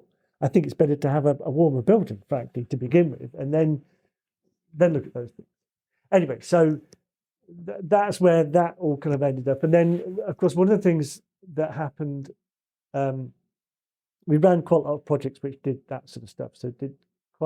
So we did projects for building standards because we had flagged this issue of, look, these new buildings are performing badly in lots of ways. So we did 2 or 3 projects around that. So one of them resulted in the Quick Start Guide. One of them was the one which it was looking at occupant interactions with trickle vents, and pointed out the fact that people weren't particularly aware, although we were measuring poor indoor air quality, poor ventilation, people were not particularly aware of it. So that led to that introduction of CO2 sensors in bedrooms as a way of giving people some insight into something which they weren't otherwise aware of. And then we did another one on DMEV systems, again, not quite for the reasons you spoke about earlier, shortcutting and flow paths and so on. I got a phone call from Kath in sort of March 2020 saying, look, I'm just setting up this group, it's attached to Sage, it's just looking at environmental issues around Sage. Would you be, I'd worked with her on the HEMAC project, and we'd done a thing on antimicrobial resistant bacteria in homes. But it's had combination. Would you be willing to be part of it? Well, that's fine, a month or so. 2 years later, we're still going to. But so one of the key things about that, it was looking at what the potential infection risk is in buildings of COVID transmission. Again, what this was telling us is we don't have a clue what's going on in buildings. So we were looking at outbreak settings, 3 weeks after there'd been a big outbreak, and had no clue about what the building was doing. Was it ventilated? What's the ventilation system? No one knows how it works, how many people are in. So that was a big sort of gap in knowledge, which really told us something important, and we're still pursuing that in terms of we really need to know what's going on in buildings, for the next one.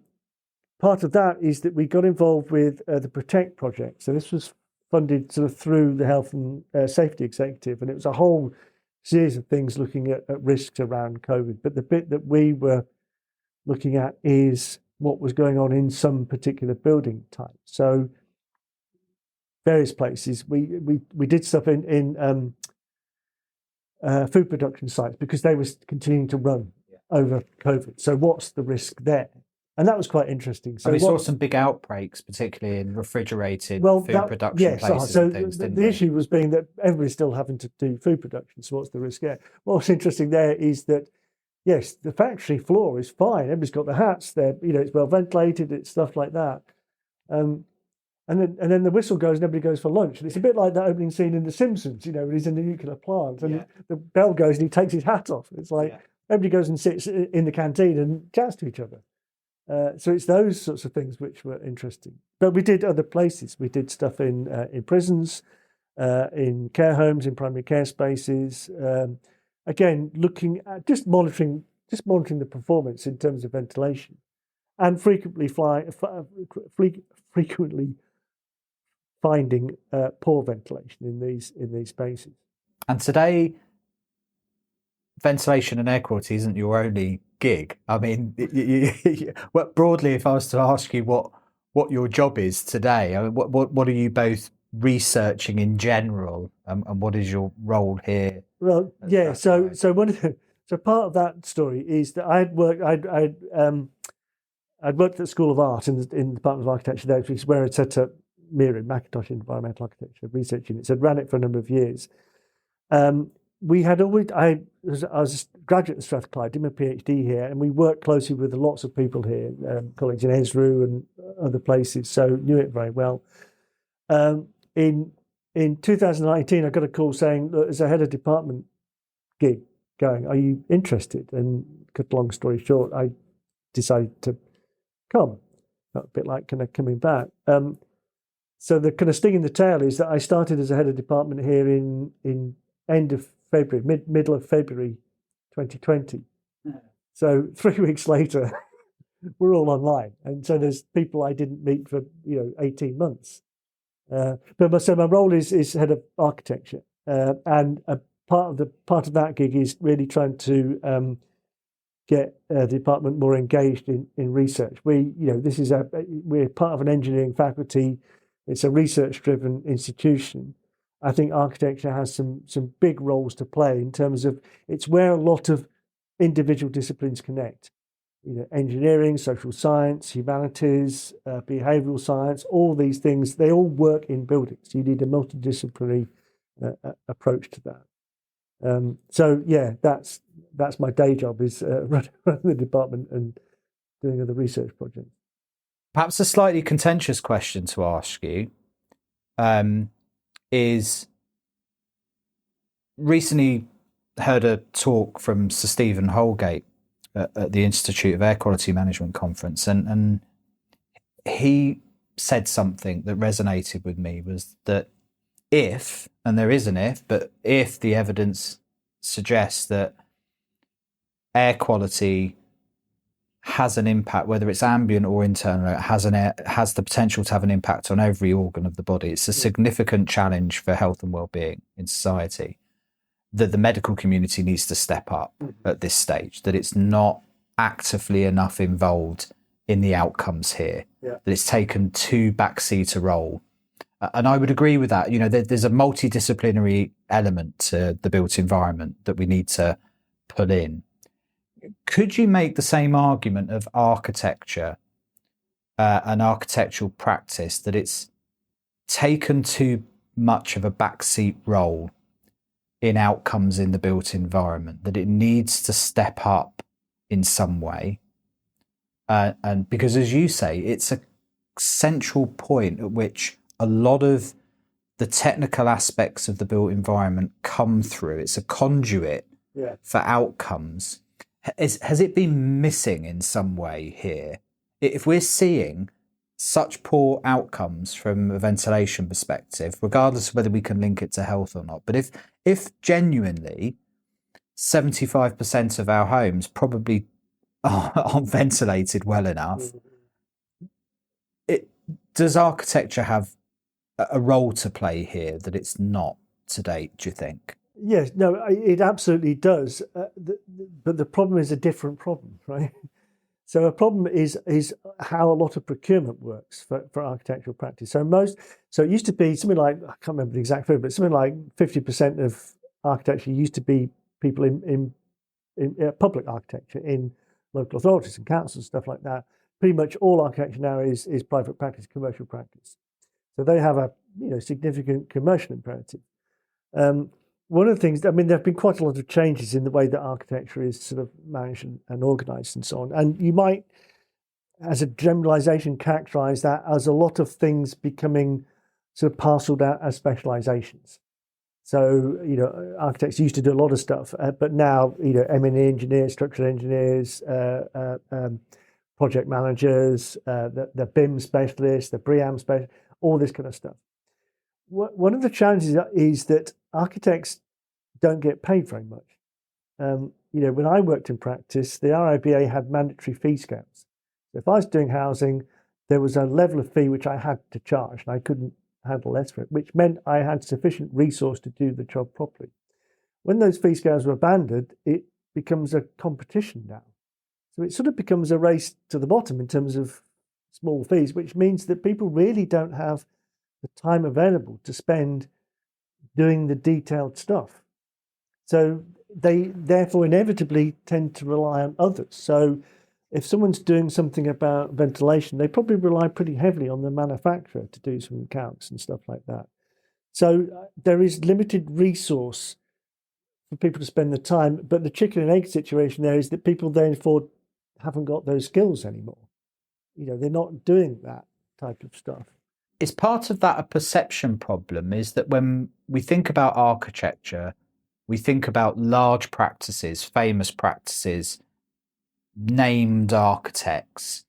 So the view is that it's a cash-rich industry, like for the general construction. But it is the reality of architecture that actually there's a workhorse side to the industry that you just don't see. That's a race to the bottom market, that's squeezed to the limit, that is struggling to handle the liability and culpability of decisions. Is that the realpolitik of architecture? That's the challenge that commercial practice faces. So several things about that. Firstly, there are some big multidisciplinary practices, but there aren't that many of them. The vast majority of architecture practices are very small. They're probably less than 5 people. Small practices doing really interesting stuff, but at that level. So they don't have that range of capacity or skills to do stuff, particularly not on the fees that they can have. The other bit, and it goes back to the thing I just said about sort of not necessarily having the skills, is that the way that PI works, professional indemnity insurance works, is that you can't do something to which you are not trained to do, which means that people would be very reluctant to try and do any sort of calculation about ventilation systems, for example, because that's not their skill set. So if that's needed, they'll try and get an M&E engineer on the project if it's sufficiently driven by that, or they may rely on the manufacturer to do some calculation, or something like that. Yeah. So that's the big challenge. I mean, practices are they're trying to keep bread on the table.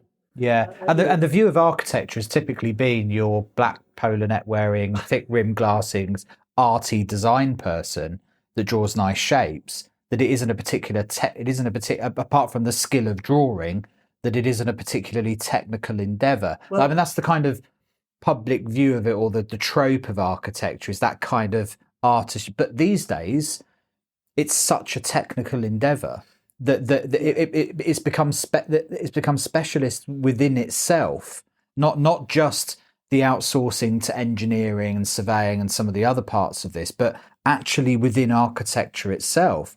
You've got people that specialize in sustainability, in circularity, in embodied carbon, in energy efficiency, in well standards, like it becomes an incredibly, not, I don't know, siloed's the right word, but there's a lot of technicality within architecture itself, isn't there?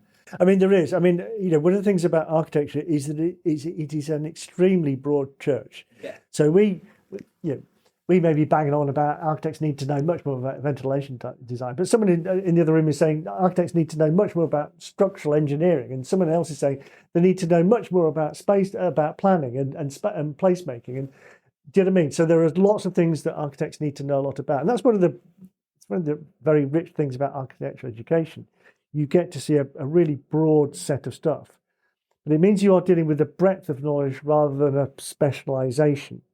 Now, a bit like general practice in medicine, like are the smaller practices your GPs? They probably are, yes. I mean, I've tried to make this analogy because we've talked about, should we be developing specializations? And there are some big changes in architecture education which may drive that. But it's whether if you specialize, is there a market there for you? That's the trouble. You may say, well, I'm going to specialist in healthcare facilities, and I'll know everything there is to know about that. But there aren't that many jobs, and they are few and far between. So you've got to do stuff in between that. There are practices who care a lot about this stuff, about sustainability, about health, about these elements. Who will get into this in significant levels of detail. And we've worked with a lot of practices commercially through things like KTPs and stuff like that, and that's been interesting. So we did, one of the really interesting ones. We did a project with John Gilbert Architects, developing their capacity to understand building performance, which they've just used now. That's part of their standard model, and they've been able to commercialize that.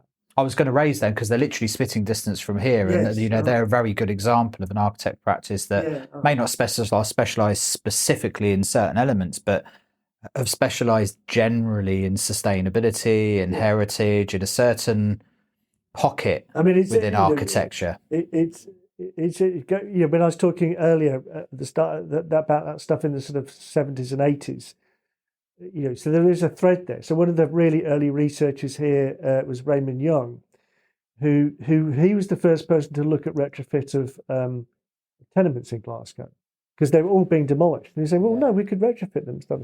That led to the formation of an architect's practice called Assist, and they were sort of at the one of the forefronts of the participatory movement, of which Technical Service Agent is part of that.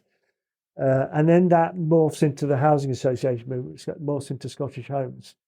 So you get this thread. So Assist, one of the people who used to work for Assist was John Gilbert, who eventually left Assist, formed John Gilbert Architects. Matt Bridgestock joined, Chris Morgan joined. So that golden thread continues, but it comes from those first movements in terms of, here's some crappy housing which we need to find some technical solutions for in order to improve people's health and well-being. Yeah, no, absolutely. One thing I want to touch on as we finish up is, and go back to this CO2 thing, because what I think is really interesting here is your insight in doing research that opens a question about people's understanding of the performance of a certain space, a critical space in the home, which is bedrooms, and the use of ventilation, the pitching of that idea or that problem to building standards, or them understanding it, what seemed a fairly significant change in regulations and at the forefront. I mean, it's the first that I was aware of anywhere where there was a mandatory requirement put in place for CO2 sensors in new homes. And consequently, you being able to go back half a decade later, effectively, because I think it was a 2015 amendment, wasn't it? Yes. So it was nearly half a decade later. So plenty of time for that to have been enacted and, in theory, implemented, he says, with a smile on his face, and for you to go back and see the implications of it, all in the midst of a COVID pandemic. So you have some really interesting insight, more than many do, I think, on understanding the value of environmental monitoring in the residential sector, that being implemented at a regulatory level, and then being able to go back and see the outcomes of that. Perhaps a very brief summary of, did I get that right, roughly as a pathway? Yes. And then perhaps what you found going back later. No, so this was, I mean, again, given the choice again, I wouldn't be trying to get into people's homes in the middle of a pandemic, right? Sure. So this standard was introduced in the 2015 iteration of the regulations. We were asked by Building Standards to say, could you go back and look at homes to see if it's been a measurable impact? Not a big sample size, limited kind of money with these things. So we're trying to get 30 hours. I think we got 25 in the end. So that's always that's the same challenge of trying to get in. I guess the key things about that is, one of the things that when we were trying to get a list of homes which were built to a new standard, so they sent a list. So we just picked some that we could get to, that we could get into. So we picked homes which had got energy performance certificates dated 2019. That's fine. It's long enough after the regulations, but not so new that the houses are brand new and people haven't understood them. You might have had a winter or two with people in them, kind of thing. Exactly. Yeah. So the sort of, in a sense, the most eye-opening bit is quite a lot of the house in that cohort. It was just slightly random. So it was a mix of owner-occupiers and social housing and so on. A fairly big subset were developer homes, and what we found is that they didn't have the CO2 sensors, and the reason for that was that they had been built to the previous regulations. Even that many, because they had been, so they had, well, perhaps, I mean, I don't know that for sure, but they were certainly only getting the EPC certificate in 2019, so that may have been at some period after completion, and they might have been on site for a couple of years. It just meant there's quite a lot of homes being built or finished in 2019 being built to a previous set of regulations. So you do get that what's the word I'm looking for, is that sort of lag in terms of a new regulation happening. So too soon, do you think, to have done the study in retrospect? Well, perhaps, or it might have, perhaps. And I think there's some changes in regulations. I think the ability to hold back is changing a little bit. It is this thing about what are people's motivations for doing things, and most people are working commercially. Architects are working commercially. Developers working commercially. So your primary thing is, we need to be able to make money on this. Second thing is, we need to be able to avoid liability on this, unnecessarily. So it's a perfectly viable commercial decision to say, there's some new regulations coming in. It's going to cost us some money to do those. Therefore, we'll try and avoid it if we can. That's I think it's a problem in terms of if we are trying to do things better, and what's the speed at which we do. I think building control are aware of that. It's new knowledge to them. There has always been this slight lag, and there's a reasonableness to that, because when you get a new set of regulations, it takes a while for the industry to gear up a little bit. This is one of the debates around things like the potential provision of something like a passive house standard. Is the supply chain ready for a new regulation like that?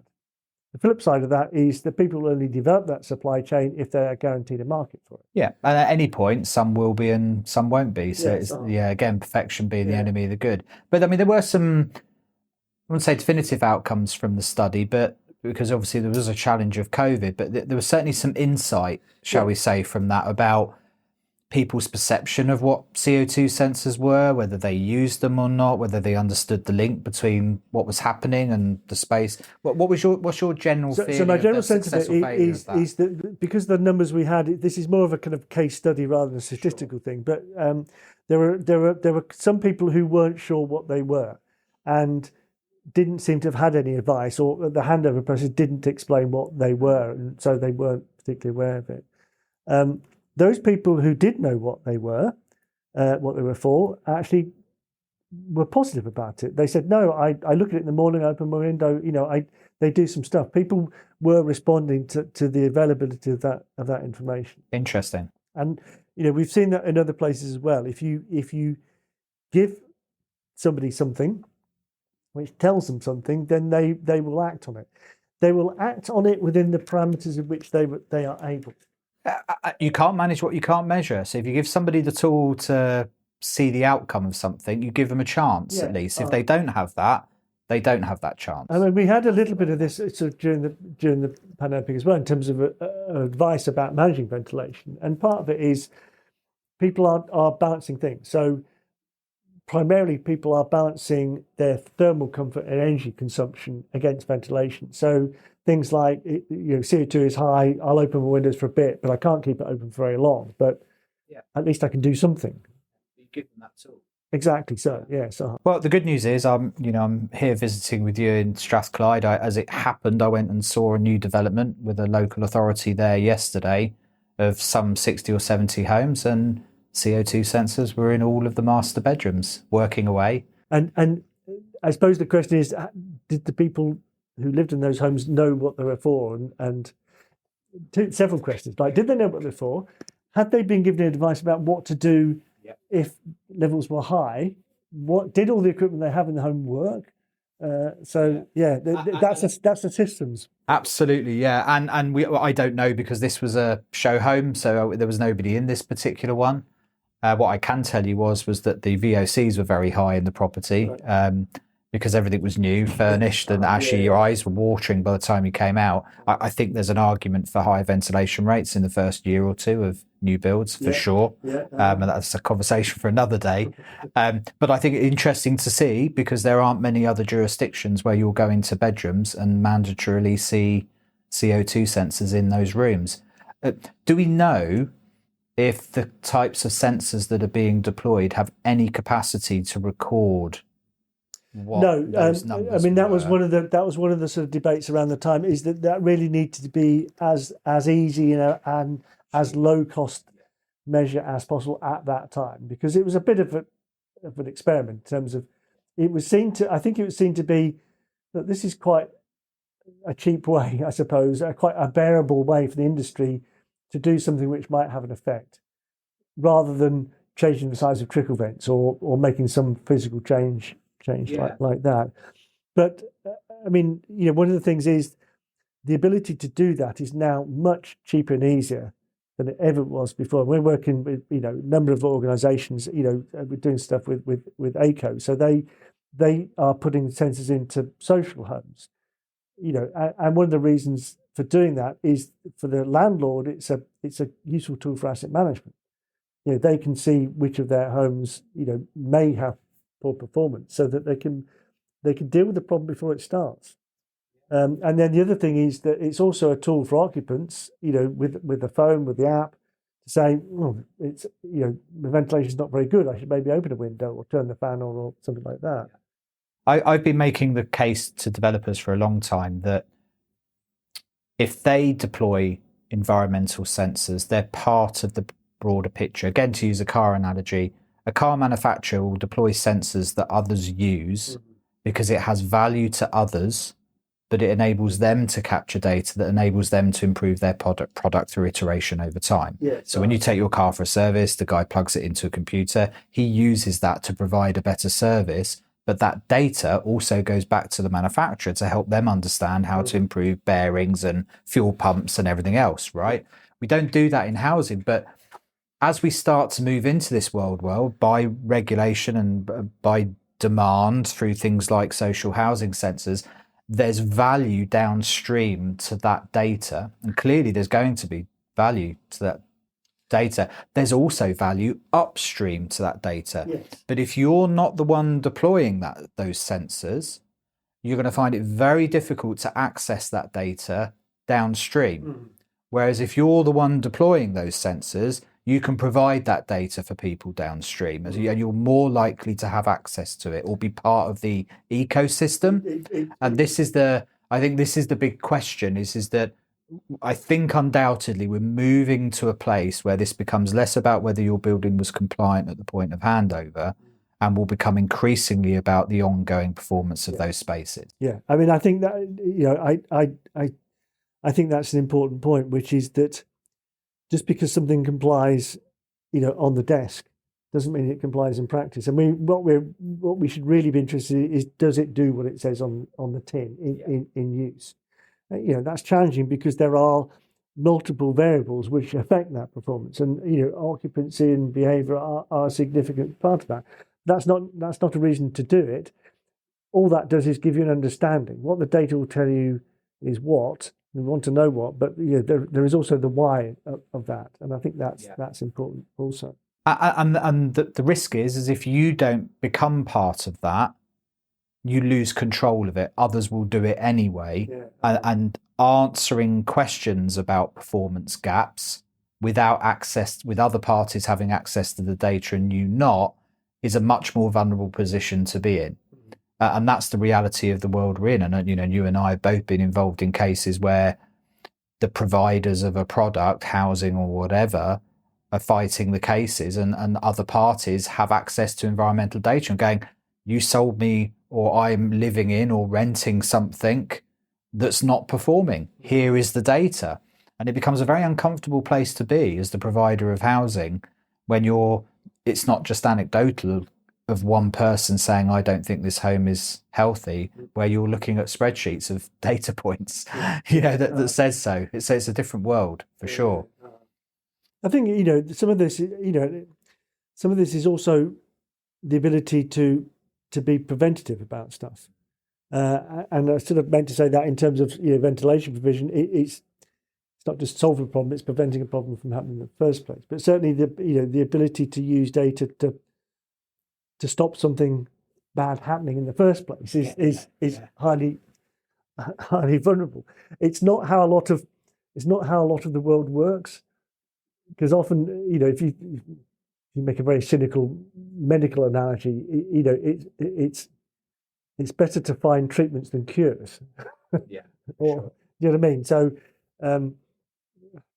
you can see, and again, to use the car analogy, if through data you're seeing wear and tear or degradation in performance of products early, you can not only change that through iteration in your manufacturing, you can deploy through maintenance fixes for that before it becomes a problem for you downstream. There's all of these benefits to having a feedback loop for the built environment that we don't currently have, that makes everything easier for people. I mean, just to qualify that last thing, what I said was, in inverted commas, it's better to find treatments rather than cures. I mean, that's a cynical point, saying, why don't we find cures for things? I was involved in a NICE group looking at indoor air quality at home. So normally what NICE do is look at the cost of a particular treatment against its value in terms of increased quality of life and those types of things. Briefly explain NICE to people. That's it used to be National Institute of Clinical Excellence, but it's not something now, and it doesn't stand for NICE. Okay, but it's known as NICE anyway. Yes, What's its primary role then? So one of what they do is, I'm summarising slightly here. They look at one of the things they look at is new drug treatments, and they look at the effectiveness of those, the cost of them, whether something should be made available on the NHS in terms of, does it have a tangible effect? How many people does it affect? Over what period of time? Is it a useful kind of They're thing? in the world of qualis. Exactly so. Yeah. Exactly so. So the interesting thing in the discussion around that is that there are clearly benefits to improving people's health nationally in terms of cost to the health service. But the challenge in this situation is the cost of introducing those benefits is not borne by the health service. Other people have to pay for it. The construction industry has to pay for the improved performance of buildings, but they don't get the benefit of it. Health service might get the benefit, but it's downstream. So it's very hard to make a cost justification. Yeah, but it's hard the other way. I mean, it's the big complaint we have in the built environment is that most of the money and research and drivers for change come from departments of energy because they have specific targets to reduce footprint, right, at a national level. Yet nothing beats energy efficiency like no ventilation. So it's always been very hard to drive, because the benefits of those changes benefit the health service. So the drivers for the changes aren't impacting, from a ventilation and air quality perspective, often aren't impacting the department that's funding and measured on those changes. So there's always that problem, isn't there, though, those cross-departmental costs and benefits. And you see that in terms of the fact that there's different sections of the regulations for energy and ventilation. So they sort of talk to each other not terribly well. And there are some really important drivers in terms of energy efficiency, carbon reduction, zero carbon. They are all really important drivers. But if you just deal with those, if you just wanted to improve energy efficiency, you would reduce your ventilation to as little as possible, right? And that's a good outcome for energy, but it's a really poor outcome for ventilation. So it's trying to understand what the unintended negative consequences of very well-meaning things, standards and so on are. So much to do. Tim, look, this has been absolutely fascinating. I kind of knew coming into this there's probably going to need to be a part 2 at some point. It's been absolutely fantastic talking to you. Thanks so much for taking the time. No, I really appreciate it. Nice to have a chance to vent a little bit there. Pun intended. Yes, indeed. Yeah. Brilliant, Tim. Thanks a million. I'll speak to you soon. Take care. Thanks for listening. Before you go, can I ask a favour? If you enjoyed this podcast and know someone else who might be interested, do spread the word and let's keep building this community. This podcast is brought to you in partnership with 21 Degrees, Lindab, ACO, Ultra Protect and Imbiot, all great companies who share the vision of the podcast and aren't here by accident. Your support of them helps their support of this podcast. Do check them out in the links and at airqualitymatters.net. See you next week.